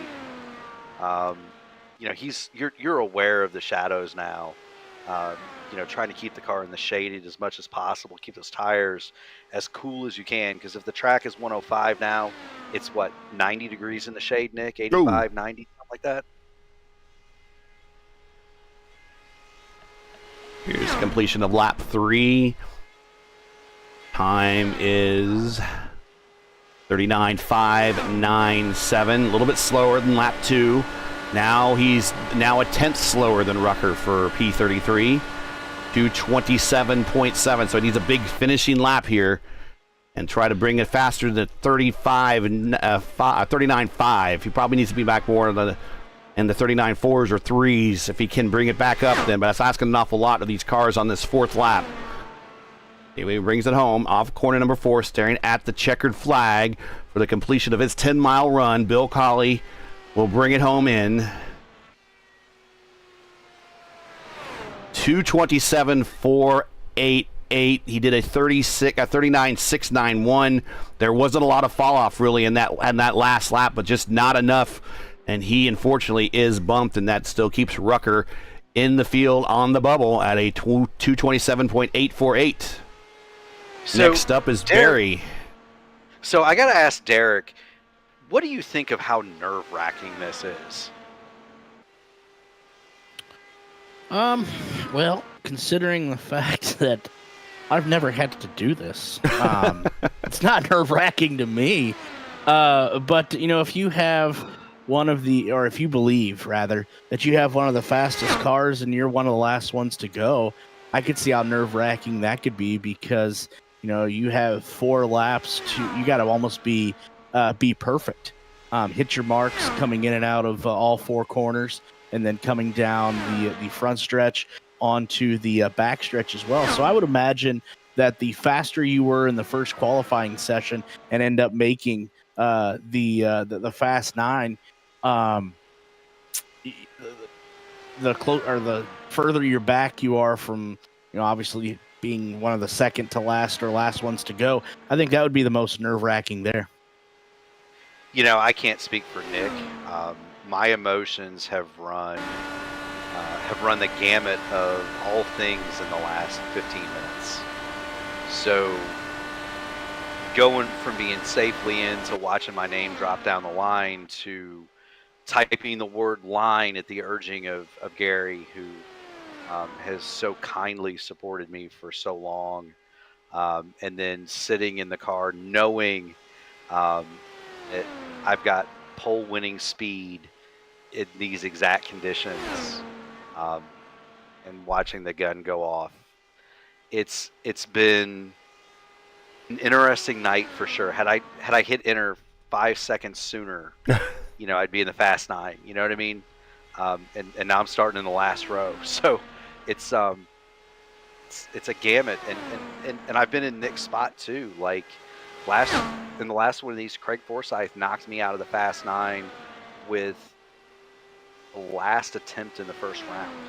You know, and I get what Nick's going through too, right? You spend, you know, you look at your name and you start running laps in cool temperatures because you think, you know, you're gonna be running where Rob is, and then somebody takes it away at the last second. And it'll be a close one here for Drake Berry. He is currently 228.1 for the 3-lap average. Here comes the 4th lap as he beat the 227.8 of Rucker. And he does, barely, 228.863, move him to P33 on the bubble. Andrew Rucker is eliminated. But maybe Nick can elaborate on what he feels. But I mean, I was ready to start cracking the beverages 3 hours ago, and it looked like you might have to get back in the car, and then, you know, you look at the time and you're like, man, I'm going to get a chance to go for it, and you're sitting in it, and now you're on the last row, and it's just been a roller coaster for me. I don't know. Maybe Nick can talk about what he is, but this is a stress sandwich times 12, and my finger was 5 seconds too late on the button. Nick, you got anything to add to that? Yeah. No, you kind of hit the nail on the head, and I've actually been in the position. where I am Big now. first lap for Mikado. Big first lap. 39.3. 228.810. Mikado is on it. Yeah, he is absolutely on. I told you it was going to get faster, and these people, these drivers who know what they're doing, there's a lot of killers in this group right now that are looking to make the field. Real quick, it is excruciatingly nerve-wracking to be in this position, though. My first ever 500-mile race in a league setting like this, I didn't make it. I just missed out in this position, so let's see what he does lap 2. Here's lap 2. Not too bad. 39.416. 2-lap average 228.571. Still has a large buffer to that 228.863 mark of Barry. Just keeping it together, keeping the And I know we tools, have a keep fan of your Drake in chat, and unfortunately, he might get bumped just as soon as he bumped his way to the top, but we'll see. Still 2 more laps. This still could go south. These are the hardest 10 miles in all of auto racing. Lap 3, white flag in the air. 39.487, not a lot of fall off. 228.355. Still provisionally 33rd. Derek, Nick, Gary, I'm going to go one further. It's the hardest 3 minutes you'll ever do in your life. I mean, it's unbelievably difficult, and the pressure is excruciating. This is one of, you know, Gary, you and I talked about it, and Nick, you know, throw your 2 cents in, but this is among Indy 500s in the sim. This is one of the crown jewels. Here we come to the checkered flag for Mikado. He seemed to be 33rd at the moment. Run complete. Here's your speed and time. 39.562 consistent run. 228.138 your 4-lap average. He is now on the bubble and provisionally in spot 33. Now we're going to get to the serious bidders. Ethan Burrell, Tate Lytle, both of them champions in the Elite Racing League Cup Series, Xfinity Series, ARCA Series, etc. Alan Stover, a rapid guy. Jesper Orman is in this round. Henry Bennett is in this round. That's the defending champ. He's a former champion. Yeah, Henry Bennett's a former champion of this race. Jesper Orman's the leader of one of the major IndyCar teams in iRacing. Like, these are not slow guys. That are literally fighting just to be in the show. That's how competitive this is. But Nick, I mean, back to that. Like, I'd say it's the hardest 3 minutes you'll ever do. Well, just to piggyback off of what you made there in the excellent points that you made, let's just take a look back 1 year ago. Look at the raw emotion that Graham Rahal showed on the last day of qualifying when he got bumped out by his teammate. I mean, he was totally drained, and the emotion that he showed, not knowing that he was going to be the replacement driver, obviously, for Stephen Wilson. But at that time, the emotion that was running down Graham Rahal that you could see on TV, knowing that he was going to be the only driver not to make the field. Yeah. Yeah, I mean, it's excruciating. This is trending. This is trending very well for Burrell. He needs to keep this pace up the next 2 laps for sure. 2-lap average. Lap 1, 39.395 for 228.7. Lap 2, 39.418, 228.322. Halfway through his run, trending 225.518 for a 2-lap average. Now that would put him provisionally 33rd and bump Mikado. Here we come, lap 3 and white flag on his run. So here's the thing about some of these guys. So Burrell, you're going to see it with Lytle, you're going to see it with Hasek. They may be regulars in the IndyCar Series in Elite, but they don't race IndyCars. Oh, it's going to be close. This is going to be close. Lap 3, 39.515, speed 227.762. Current 3-lap average 228.266, halfway through the lap in turn 3. He is currently at a 228.266. Mikado 228.138. 1/10 right there separating the two. Here we come. Had a little bobble in the middle of 3, but he had a strong exit of 4. We're going to see where he is. Gary, what do we got? 39.546. And no, unfortunately, just shy. 227.583 on the 4th lap for a 4-lap average of 228.095. So down a 10th to Mikado. Mikado's still on the bubble. Yeah, and so Derek, what I was trying to get at is that, you know, when you talk about making these cars fast at the speedway, you talk about tools. The average lap for me here has anywhere between 70 and 80 clicks on the weight jacker, right? Some of these guys don't know what that does. Right? Tate Lytle, he's a stock car guy. He doesn't know anything about weight jackers or anti-roll bars or anything like that. And Nick's sitting there going, "You click the weight jacker 80 times a lap," right? But we do to make the car go fast. Real quick, I don't want to interrupt you. This is a heater. That's a lap. 229.002 for lap 1, a time of 39.301 seconds. Lytle is on it halfway through lap 2. Now this is a Cup champion. This is a guy who has won, you know, thousands of dollars racing in the Elite Racing League. He is one of the most rapid stock car drivers you're ever going to see. Here we go. Time and speed, 39.409 seconds. Speed, 228.374. He's well on it, 228.688 2-lap average. He is currently faster right now than our provisional P33 starter, Eric Mikado's 228.1 4-lap average. Here's the completion of lap 3. Very good exit off of 4, giving himself lots of room, keeping it off the wall, reducing the drag. Across the start-finish line, smacking that yard of bricks. 39.497. Speed 227.865 miles per hour. That brings him down to a 228.413 3-lap average. This is going to be hang on to, well, I don't know if you want to hang on to your butts, but definitely you want to make sure that you have enough fingernails to nibble on, because this is going to be a close one. Nick, Tate Lytle is hanging on to his butt right now. I guarantee you that. Yeah, right rear screaming, coming out of 4. It wants to rotate, but he keeps it. Here it comes. He keeps it together. Down to the checkered flag, going to the inside of the track, trying to make it a little bit close, shorter. Time and speed. 39.537.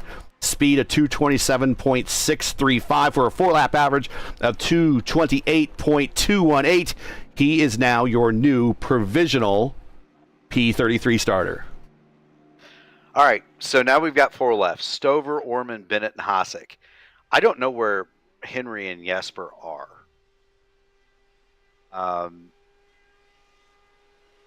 I hope somebody has DM'd them about getting hopefully back into the session here, because the track is getting better and better, and it's showing, and they have a prime opportunity to make it still.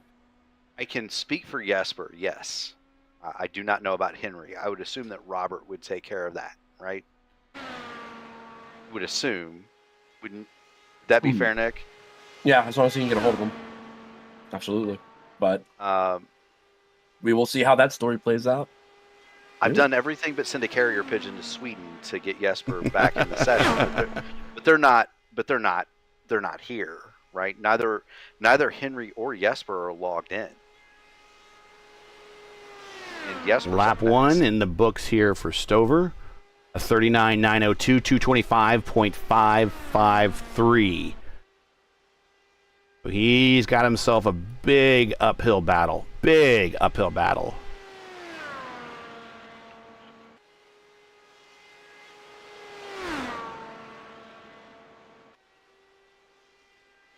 And that first lap is always a tough one. You don't want to overdo it. You don't want to take anything out of your tires. But if you don't get the launch, you're going to have a little bit of a slower lap. So a huge uphill battle, like you say, as he crosses the line yet again. Lap 2. Very consistent, 39.990 for a speed of 225 flat.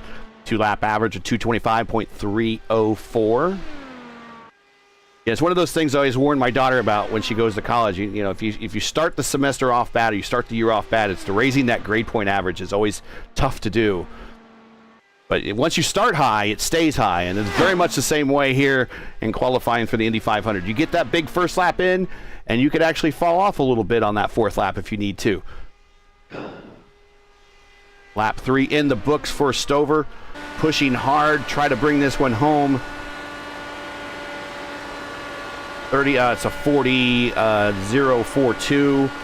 So getting slower, not getting any closer to that magic number, the 228. But go ahead and finish the run. Now, Nick, here's a big story. Michael Hossack has rolled.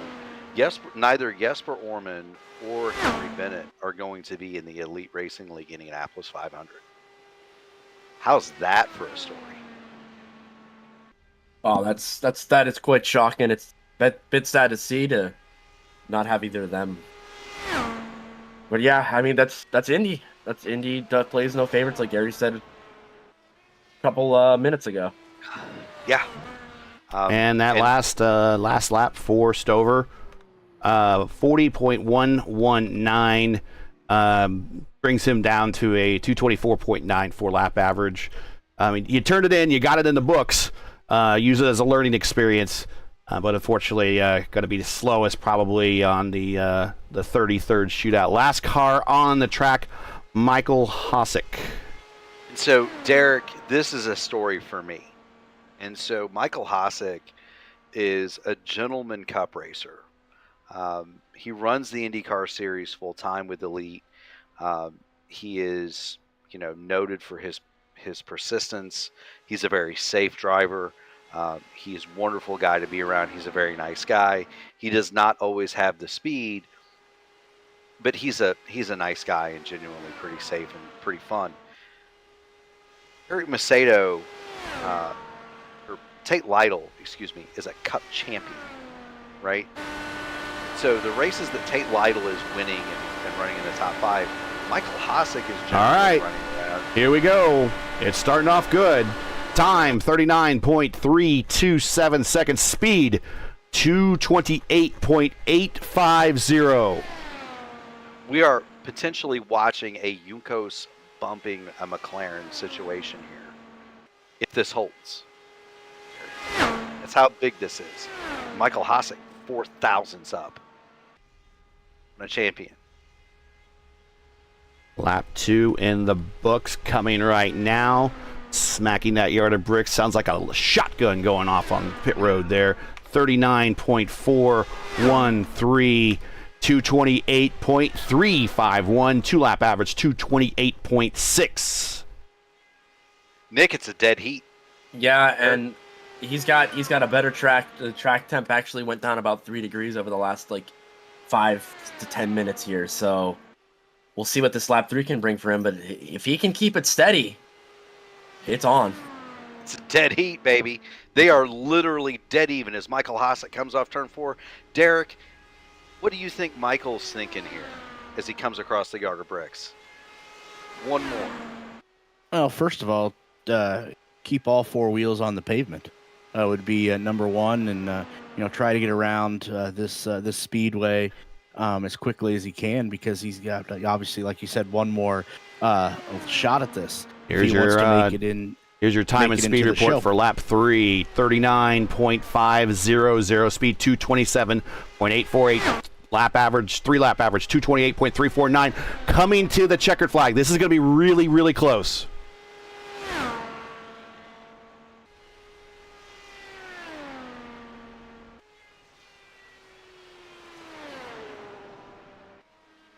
$39.556, 228.143. No. Lytle had a 228.218. Harry, he missed it by 13 thousandths of a second. For our friends at home, 13 thousandths of a second over 10 miles is about 4 feet. Yeah, and if you were to overlay those cars and have them, watch the same video with the ghost images overlaid each other, those cars are virtually on top of one another the entire run. Yeah, he beat him by the front wing to what? Nick the axle, maybe? Here is the last row. Timing and scoring there. There it is. Tate Lytle. 39.4. Average of 228.218. Now, could ask himself if he turned that lap earlier in the day, where'd he be starting? But he's a guaranteed start 33rd. Congratulations to him.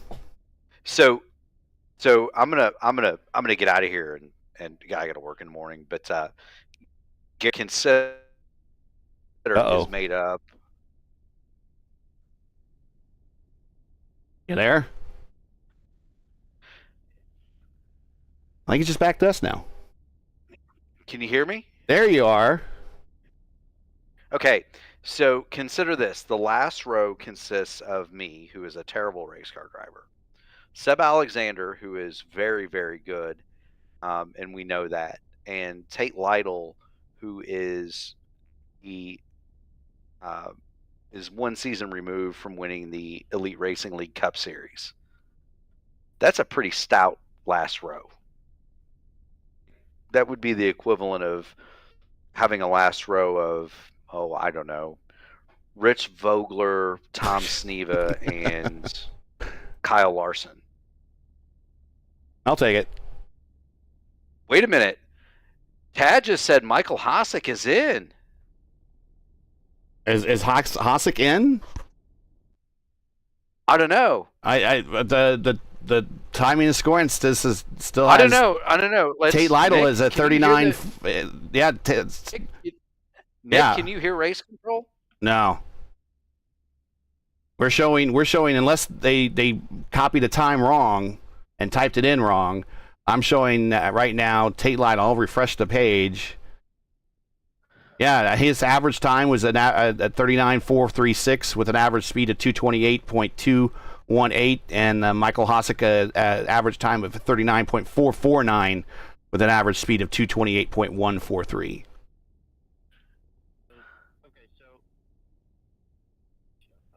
So the Fast 9 then will be Sudik, Cody, Hearn, Stanley, Pinero, Maleska, and Brophy. That'll be the Fast 9. And Hogan, you can drive your car off the bridge. Okay, so wait a minute. Sudik, you're in the Fast 9. What in the world is happening? Hold on a second. I'm going to get Chad up here for some clarification. Mr. Frankenfield, please report to the broadcast booth, sir. I'm going to go to the broadcast booth quickly, and then we'll get Fast 9 rolling, guys. I'm showing the 9 is Schold, Bourne, Fody, Hearn, Stanley, Pinero, Malechka, Brophy, and Hogan. Well, we're gonna get the chief steward up here, and unless there's a penalty.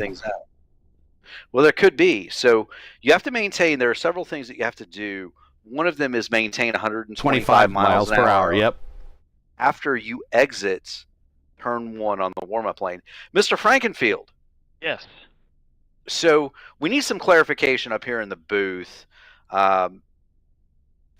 the first one is, who is starting 33rd on my outside? I have a vested interest in that, and also who is in the Fast Nine? Can you clarify? Garrison Hogan, unfortunately, cannot be there next Thursday. He just kind of found out about that. Oh. And so that changes everything in terms of the Fast Nine. So Nicholas Sudik is actually going to get a chance to run for the pole here. We are so back. I gotta go prep. Okay, bye. Suit up, man. Suit up.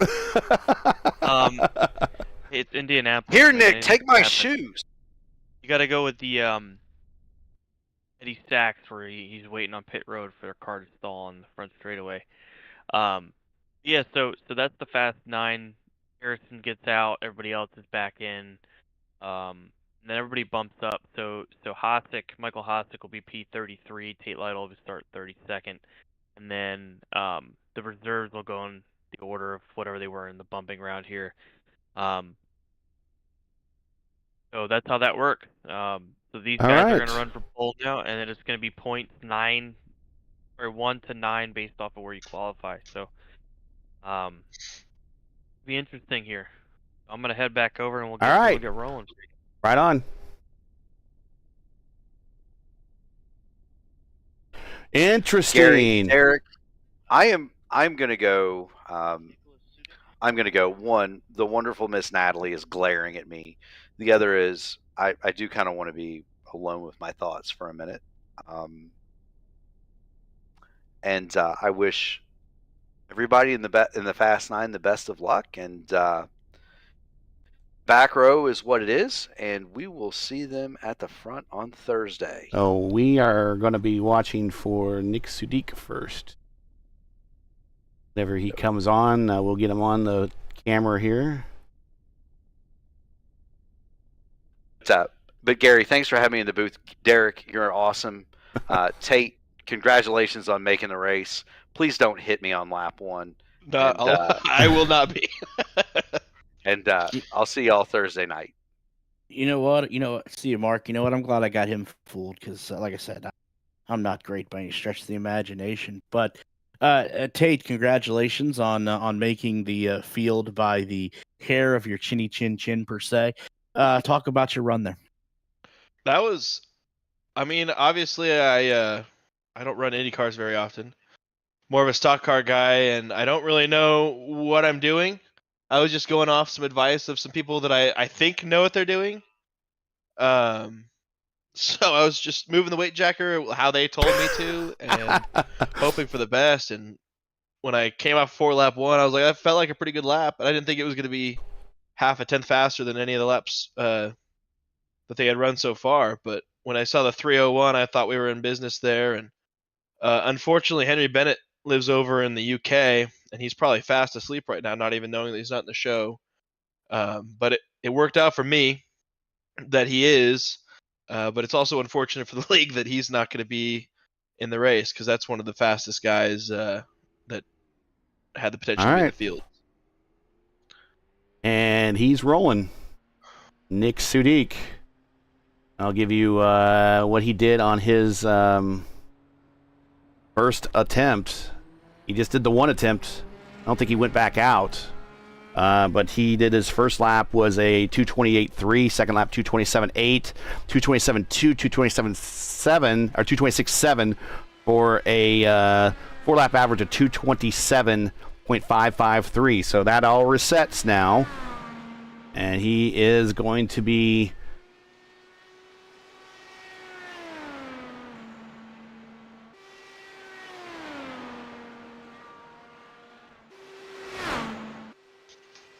he's coming to the green flag this time by.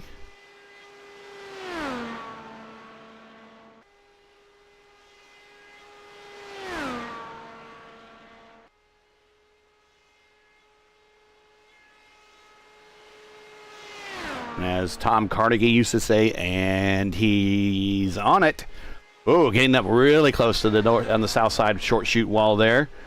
Comfortably off to turn 2 wall, down the back straightaway. Giving himself a little room there on the inside wall. Not a lot of drag. Keeps the car freed up. Brings it down to the white line in turn 3. Trying not to scrub these tires too bad. Floats her all the way out to the short chute wall there on the north end of the racetrack. Off at turn 4, staring at the starter, and lap 1 in the books. What do we have? 25. Track temp has gone down like 4 degrees since I ran my lap 15 minutes ago or whatever it was. So track is going to be fast. I wonder if it'll be higher. It actually just went down another degree as I said that. So it's down to 100-degree track temp. Speed and time, 39.254. Speed, 229.276. 3/4 of the way through his second lap, coming to the start-finish line. Lap 2 almost in the books. What is it? 39 point. Waiting for timing and scoring to refresh here. 386. 386. That's a speed of 228.508. That's a pretty big fall off. That's a 10th. But he's still trending 228.8 as a 2-lap average.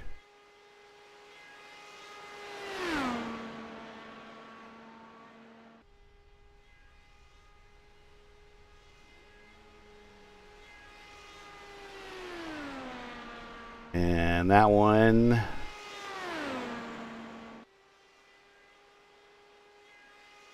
last was a 39.45. I don't know if it's a 4.50. Waiting for scoring and timing and scoring to catch up.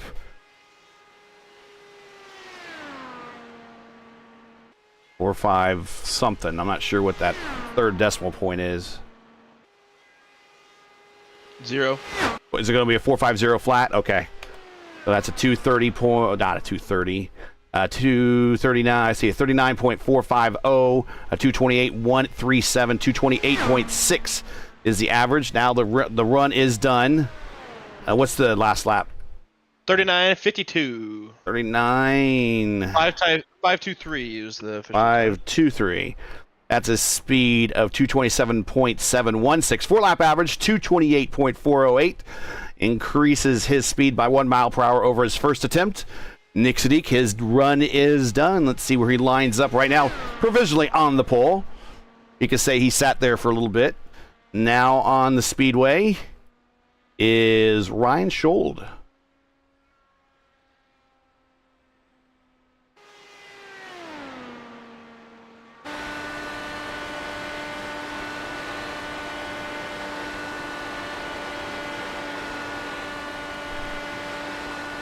So that lap 2 was lap 3. Let's see, was for Nick was a 39.5.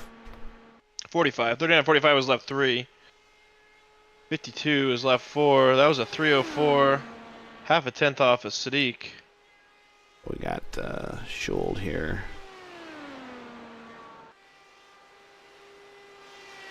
Yeah, he's pushing off too. He kissed the fence. Well, Takuma Sato did that. He just kept going. Will Power did that. He just kept going. So did Ryan Schold. He's 3 and 4 looked pretty good. We'll see how much that 39.304 for the first lap. 228.984. That's a stout first lap. Second lap in. was 39.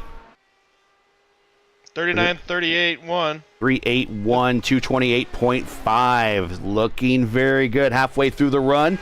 Litzik all the way out to the wall, down the back straightaway, separating the two sides of the golf course.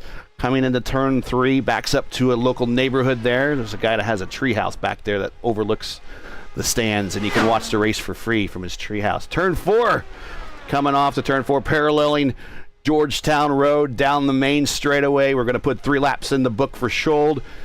Here it is. 42. 427. 228.2. So we are solidly in the 228 bracket. 3-lap average, 228.597.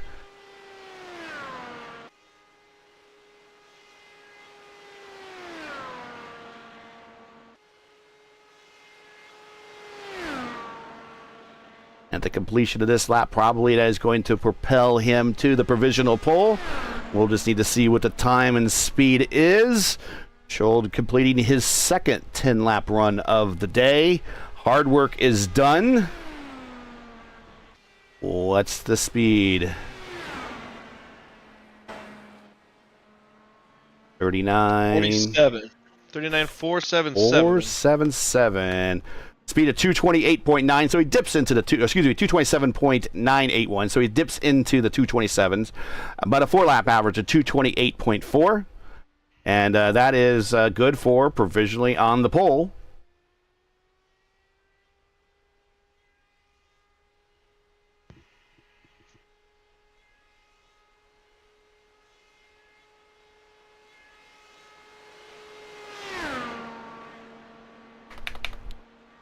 Take a look at the next driver here. Michael Bourne. So he had a very surprising run. Car number 34, if you're looking for it. Yeah. Yeah, he had multiple runs at it earlier today. But when he, in his last run, he sure made it count.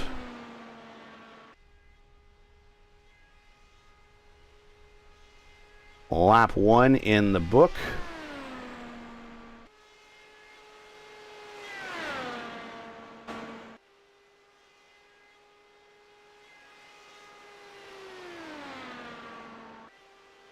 I need to get my 28, 39,289. 39,289. So a little slower than Sadiq's first lap, but faster than Schold's.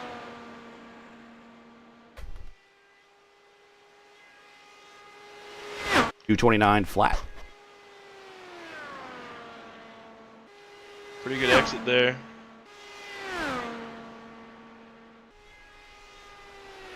Coming down for the second Was it lap.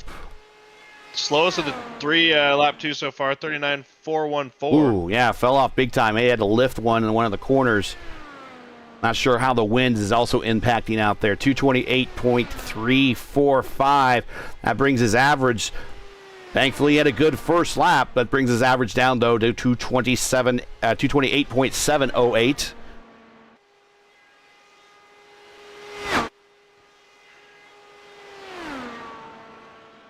Track's down to 99 degrees, so it's only getting faster, too.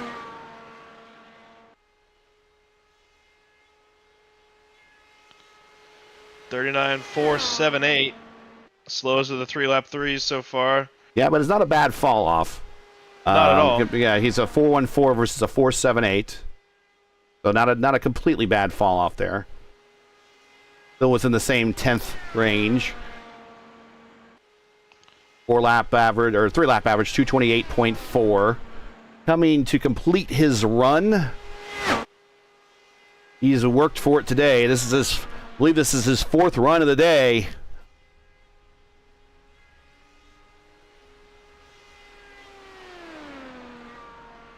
$39.56.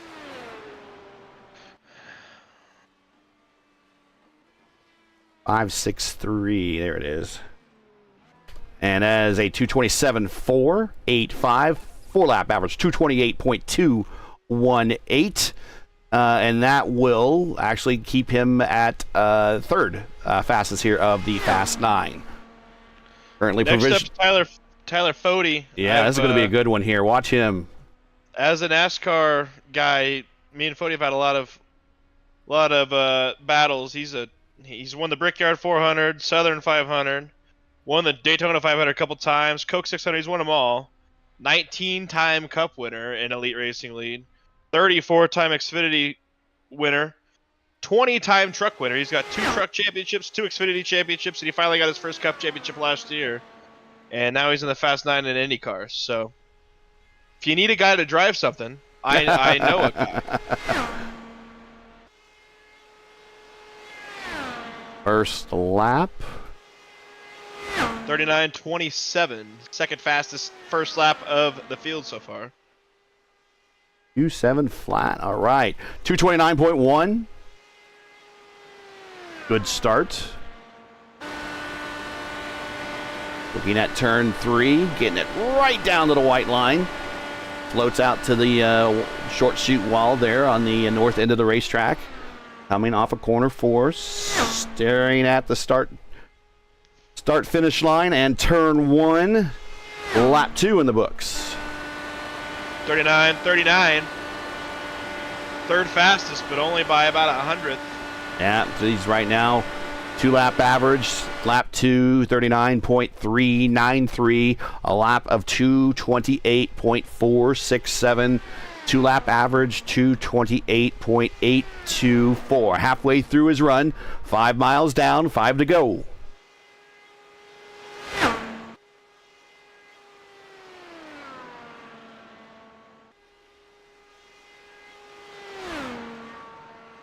White flag in the air for the completion of this run.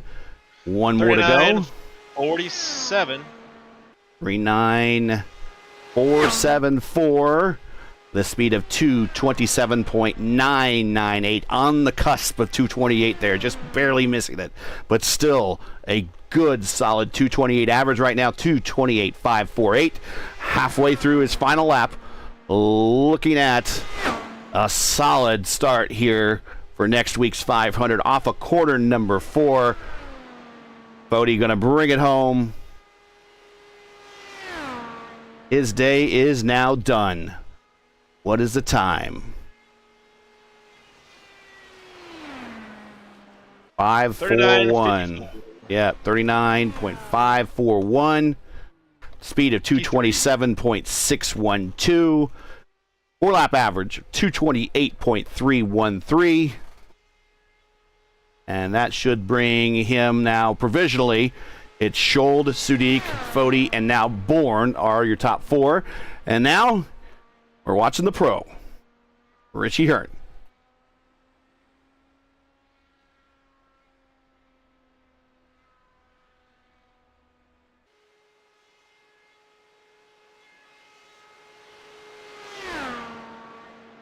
Richie's not had the easiest day. This is attempt number 5, I think, for Richie. 1, 2, 3. No, 4. Tip number 4. But even the pros were getting caught out by that heat. Track's down to 98, so it should just be getting faster and faster. They're going to have to be cranking more and more weight jacker into the car for the corners, probably. I was only at 2. They're probably at 4 now, even with the 7-degree difference.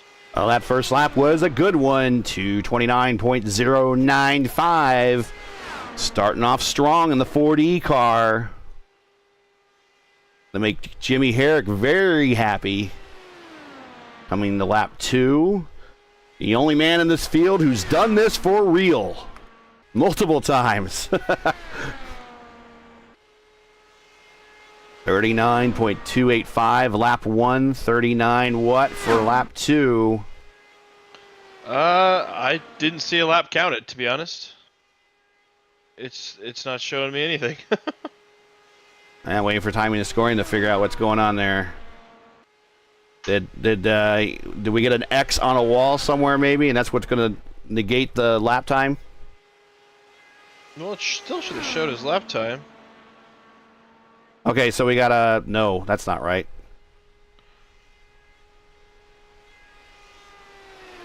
So lap 3, we got a lap 3. We don't know what lap 2 is yet, but lap 3 is a 39...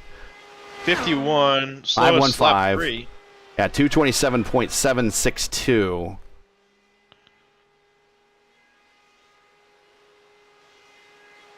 He gave a 50 for lap 2, a 50 flat, 50 seconds flat. I'm not sure. They're probably just placeholding it for now until they can go back and see what's going on. But yeah, that's interesting that it didn't count it at all. Coming home here for the final lap. We'll go ahead and put it in the books. Not sure. 39.515 is the lap 3. 517 lap 4. So 517, very consistent in the second and third and fourth lap. Well, it's a 3-lap average of 228.2, but we don't know what happened on lap 2. And we are watching the next driver coming out, so we'll let timing and scoring sort that out. I'm going to guess he's going to be provisionally probably 9th. There must have been some sort of either a penalty or an X that negated that time for timing and scoring on that lap. On the racetrack now is Stanley. He's had himself a very good day. Yeah, Stanley, he won the Indianapolis Grand Prix last week for the Elite Racing League. Also currently in the chase for the championship in both the Xfinity and the Cup Series for Elite Racing League. He's probably won more than 50% of the stock car road courses of the last year or two. So very talented driver. And I feel like this sort of car and setup really suits him well. Lap Looks like he ran one, at 39.28. yeah, 39.285 on the lap one, 229 flat, 229.095. Very similar to Hearn's opening lap. I mean, to lap 2 here. Stanley's the only one attempt today. He's been in the top 5 all day long. He came out very early when the track was cool. He's not going to have the benefit of being on the two coolest portions of the afternoon. 39.396. Lap 2. Right there with the top couple. At 228.4 on the lap, on the average 228.7. Halfway through. Going down the little white line on the north end of the racetrack. Right out to the wall in the short chute. Back down to the line on turns 4, off 4, comfortably off the wall, down the front straightaway, looking at the yard of bricks, and time and speed report for this lap, 468. 468 with a speed of 228.033, still a 228.525 average. White flag in the air, final lap. This should move him to the top if he gets a good lap in here. It's going to be close. Scholl provisionally sitting on the pole, 228.4. How does this one shake out? He's going to need to run a 4, I think.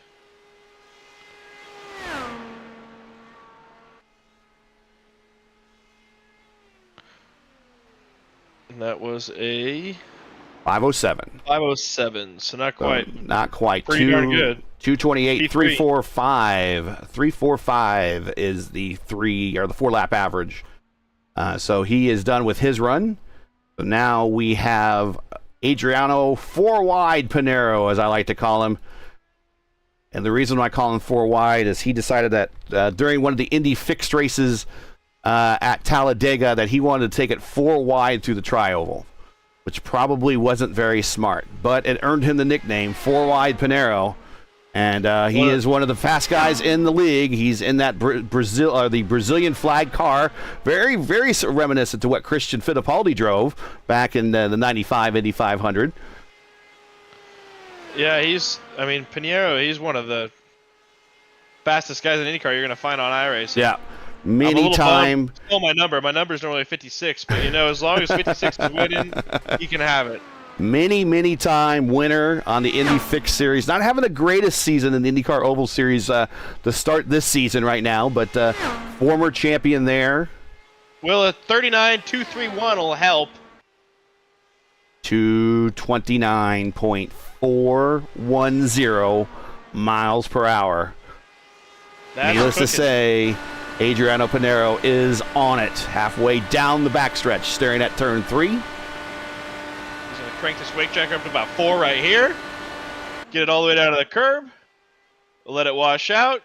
Not scrub any speed. Back down into turn 4. He's put the weight jacker back to about 0 right now. Yeah, this dude's good. Good. 338 lap 2. Fastest by about half a tenth on lap 2. He's got about 700ths on the first place guy at the moment through 2 laps. Oh, he had a bit of a either lift or had to really crank the wheel to keep it off the wall in turn 2. Currently has a 229.098 2-lap average. Halfway Anything through. in the mid-4s, I like his odds. Halfway through his run. Off of corner number 4. Comfortably off the turn 4 wall. Down the front straight into the shadows. Here is your time and speed, 433. 39.433 with a speed of 228.235 miles per hour, a 3-lap average of 228.810. He is currently looking at your provisional pole sitter right now, but he needs to keep this lap strong because right now if he comes in a slow lap, if he's really worn out these tires, he will fall off the pace rather quickly. I think anything about a 55 or lower, he's going to be on the provisional pole at least. And that looked like a pretty smooth lap. It's a 39.504 provisional pole. The speed of 227.8, a 4-lap average of 228.563, and he is your provisional pole sitter. Now here comes the Rick Mears of sim racing.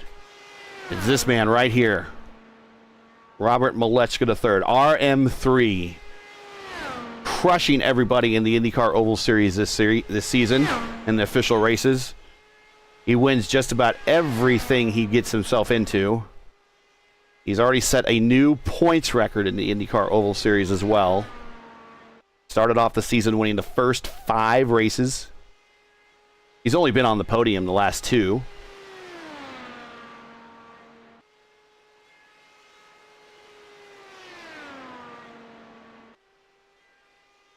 Sounds like he's Mr. Consistency. When you're that good, it's pretty easy.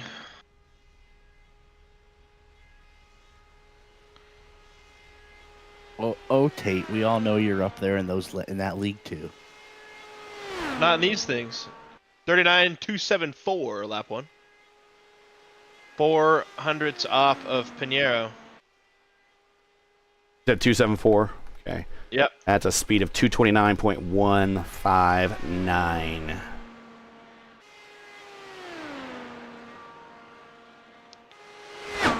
I think if he's going to be the conversation for pole, he's got to run a low 3 here. Well, his second lap on his second attempt was a 39.4. Well, let's see how he does this time. This is his third attempt of the day. 369. 369. Speed 228.606. 2-lap average of a 228.882. I will say, just to preview the race, if the times and speeds are going to be like this, we're in for one hell of a race on Thursday.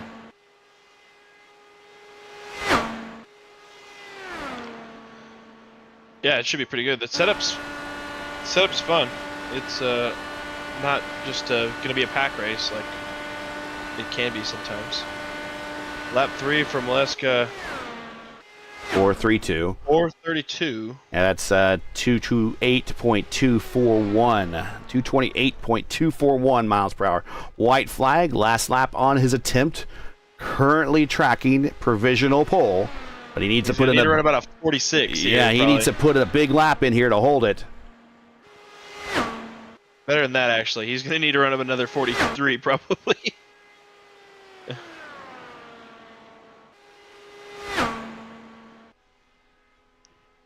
Here he comes. And after this, we have one driver left. 39.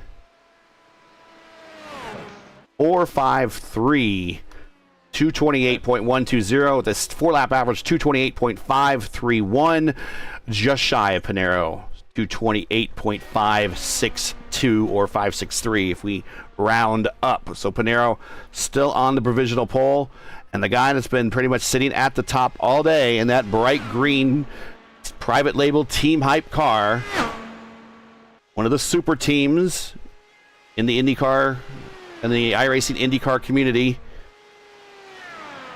No surprise, he's, I believe, is the points leader in the series. He won, I believe, or at least we every race that I broadcasted, he's been on the podium. So I don't expect anything different out of Mr. Brophy here. Lap 1 in the books. 24. 39,240. 100th off of Pinero's lap 1. Just put into context, though, Pinero and Maleska right now, top 2, are separated by 0.02 of a second over 10 miles worth of... Yeah. Their cars, if you were to do the ghost car thing, they would basically be on top of one another. Yeah, they'd be about a car length apart after 4 whole laps around Indianapolis. Second lap in, 39.341, right on top of Pinero. So that is first lap. 3,000. Yep. First lap is a 2:29.358. Lap 2:28.769. 2-lap average 2:29 flat. 2 to go, and we wrap up this qualifying. 12 thousandths of a second slower than Pinero. Pinero ran a 4.33 lap 3. So if he can run a 4.22, they'll be right on top of each other heading into the last lap.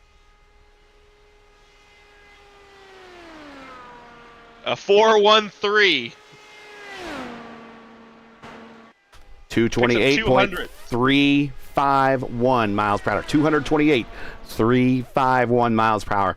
3-lap average 228.825.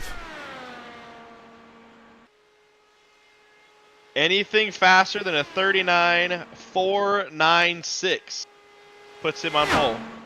We're looking for a 4.96. We're going to get that here in just a matter of seconds. Off the turn 4 corner, down the front straightaway, getting the checkered flag. Run is complete. What is it? A 4.67. 228.039 or a 4-lap average of 228.628. He is your provisional and now your official pole setter for the Elite Racing League Indy 500. Yeah, that's flying. And we do have a report on Richie Hearn. His attempt was waived because of a penalty, apparently. So he will be starting 9th. All right, well, thanks for letting me hang out with you guys there. I never really left, but figured it'd be fun. Appreciate that. And we'll bring up the there we go. So Brophy will be on the front row. He'll be joined by, is Brophy going to come out and do some donuts or something? But Brophy will be on the front row. He'll be joined by Pinero, Malechka. That'll be your front row there. Ryan Schold, Nick Sudik, Ethan Staley will be row 2. Tyler Fode, Michael Bourne, and Richie Hearn will line up in row 3. That is your fast 9. This is how close 1 and 2 are in average speed. The difference, 0.0653. Yeah. Yep. Yeah, that's just the nature of these cars on this service and the quality of these drivers pushing it every single lap as hard as they can, because we're not dealing with multiple engine manufacturers. It's just a single, basically a spec car, spec engine, generic spec engine in the car for the service. These guys, put it out there, practice weeks on end. And when it comes down to it, it's just a flash of a second that separates first from really first through 5. It's a flash of a second.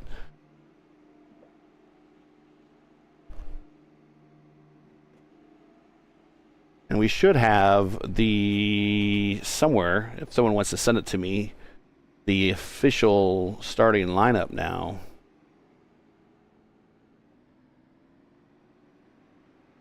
And we could put that on the screen, but there we go. We got the front row for the front row picture. That's a good one right there. Let's get the graphics off the screen. There we go. We don't need to have all that stuff on the screen for these guys. Get that off the screen too. There we go. Oh, go back, Adriano. Get up there. Get up there. Get up there. There you go. Right there. That looks. Now what is this? Drag racing? Come on, guys. There you go. That is your front row for Indianapolis. We can get some better shots for these guys so they can take some screenshots. Yeah, that's not a bad one right there.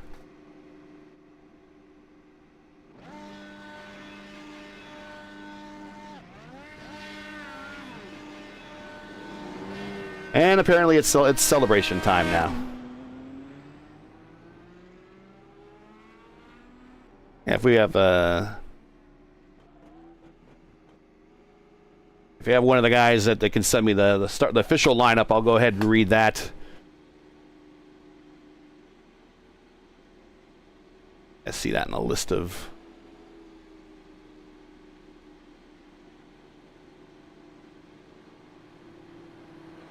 First round, bumping round, fast 9. Nope. There's another link here somewhere.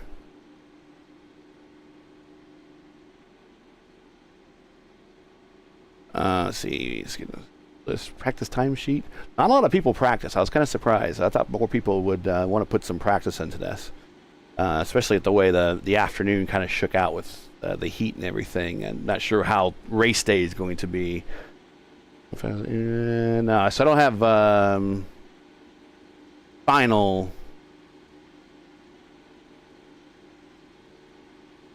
Any final standings, but that's it. It's this will rank up there. This race always ranks up there as one of the most prestigious 500s. It's right there up there with every bit of Lionheart, every bit of the open wheels, every bit of the that you have on the IndyCar Open Series and their Open Top Split 500, the Fixed Series, their Top Split 500. This is one of those that's been there around long enough, and it ranks right up there with one of the most prestigious Indy 500s that you want to win on the service. And that is it for this week. At least next week we will line up and race them for real. Howdy.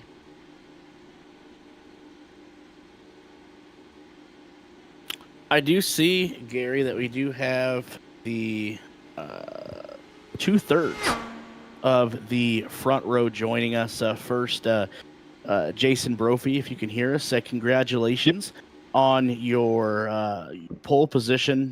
Definitely the quickest out there all day. Tell us about your run and how you feel about rolling off P1 next Thursday. I'm excited. I obviously had best chance at the good weather. I fought all year knowing it was real important. You want to go out early and you want to go out late. And so holding on to the points lead was a big goal just so that I could have this spot. Had a good run early, good enough. I knew it was pretty safe. Garrison had a great run, but then I think it turns out he couldn't be here next week. Didn't realize it. So put me back in the last spot. And, I think I got a little help with the weather. But when I saw Panero go out there in the lap times he ran, and then I saw Rob's lap 1, I knew I had to do something different. So we changed it up on the run. Didn't get hurt too much by the wind. It didn't feel like I was hurt, and put together probably my best laps, all 4 laps. I really don't think I put a tire wrong for what I was trying to do that whole run, and I'm happy with that. And it's great to go against the some of the best qualifiers in this car, some of the best racers in this car on ovals. Rob, Panero. I don't think Rob's going to be too happy. Well, so, he's here. He's here. We can ask him. Rob, are you happy? I think he's still doing runs to see what went wrong. I'm more annoyed at the wind right now. That's really it. But you can continue, Jason. No. So, but yeah, I good run, and I'm happy to start out front. Track position tends to mean a lot, especially. My question actually is for both of you. Last one that I have, seeing how close speeds were between pole position 2 and 3. I think we're all expecting a exciting and entertaining race on Thursday with everybody being so tight knit together. Yeah, a lot of it's going to depend on how the weather plays out. Set seems raceable, in that regard, but it's just tough. The track changes a lot. You saw people doing 3-4 tenths slower in Q. when it was warm, and the track just changes a lot as it heats up and as it cools down. And so, really it depends on how the weather is that day, how everybody is around each other. It's tough to say what it's going to do at this point, to be honest. And just, I guess, echo what Jason said. I mean, you saw it today, but the wind is going to play a massive part of it. Is just kind of understanding what direction the wind is coming from. I mean, I think today we saw the wind rotate 360 degrees about 5 or 6 times.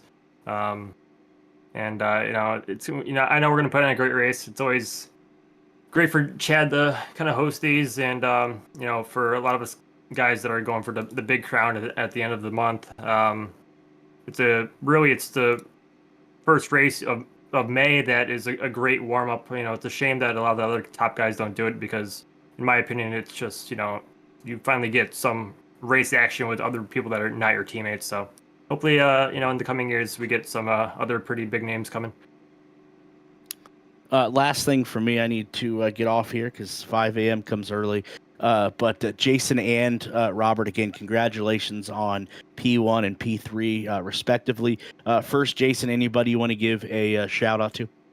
I mean, Rob, it was a great fight, and Panero, both, really good, really great people to race with and everything. So, happy to be on the front row with them. My team, private label, Team Hype. So that's my it gave me a shot. I've been able to run this car with them for 3 years now, so want to thank them for giving me the shot. So that's Ty and Tommy Milner runs Synthesis. So that's really it for this one. So and Chad and you guys, thank you. Robert, anybody you want to shout out? Yeah, I mean, firstly to Chad. I think he's been here for probably 7-8 hours already. So the effort he puts into this league is great to see. Thanks to Jason, Sudik, Craig Forsyth, Nick DeGroot. If I miss anyone, I'm sorry. In turn 4, working together there. Shout out the Power Slide, working together for the month of May. That's coming up. Looking forward to that. And lastly, thanks to you and Gary for also kind of doing what Chad did and sitting here for a long time just commentating. So yeah, that's about it. Absolutely. Again, guys, congratulations on your positions for the 500 on Thursday. Good luck to both of you, and look forward to seeing what both of you can do. Yep. Thank you. Take care. Thank you. Gary, I'm going to throw it to you one last time so we can close what has been a phenomenal practice and qualifying session. And like I said earlier, definitely can't wait to see what Thursday is going to bring, because we've seen how fast these cars were today. We've seen how close-knit these times are, these speeds are. So I think Thursday is going to be phenomenal. Yeah, in the month of May here in Indianapolis, there's always 2 big battles. It's the battle for the pole, which always comes down to a select few. And then once that battle is open, it's over. It's focus on getting the race set up and getting ready for the race. And then the battle is there's many battles you fight on race day. Battles with your nerves, battles getting through the first lap, battles avoiding other people's incidents, and then finally, when the last 25 laps get there, last 100 miles or so, that's kind of really when you want to go racing. So we still have a long way to go. I think we're halfway there. But we got 500 miles, 200 laps next week. Want everyone here to join us. Of course, we'll have Mark Janes, voice of the 500, in the booth. Now, you think I know a lot about Indy 500 stuff. That guy probably will school me, so I will be happy to learn as much as he could possibly talk about and teach me. And I think it's going to be a pretty exciting 500-mile race with this lineup. And I expect these guys will be on top of one another every single lap for that 500-mile race. No let-ups, no nothing. I expect 1 through 20 will be really tight together at any given point on during this race. So just, you don't want to miss it. That's the big thing. Just be right here next week with us here on ERL. Make sure when you go to their page, make sure to hit the reminder of this race so you get reminded of it and pop it on next week. You don't want to miss it. Yep. Gary, can't agree more. Huge thank you for doing everything that you did on your side there to make the production, top notch. Well, I don't know about that, but you know what? You made it a better production than what I could for sure. But thanks to everyone that allows me to do this. Definitely enjoy it. Learned a lot, and like I said, excited about Thursday. We'll catch everybody in a week from now. Until then, have a good night, and we'll see everybody in a week.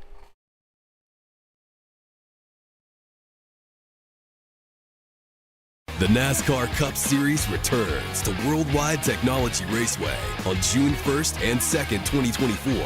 The time to get your tickets is now.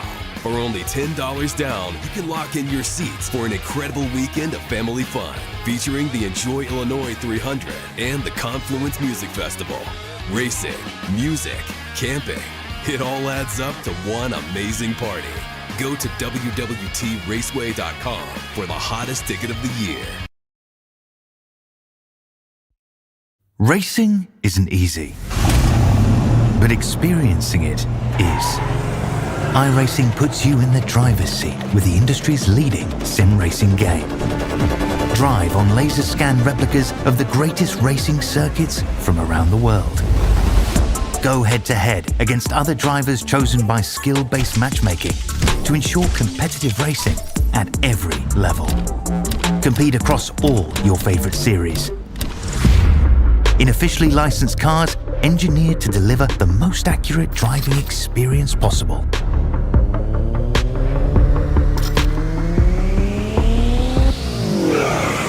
Join a race or host your own with players from across the globe. Race against the computer or in a league with friends. Feel the thrill behind the wheel. Visit iRacing.com.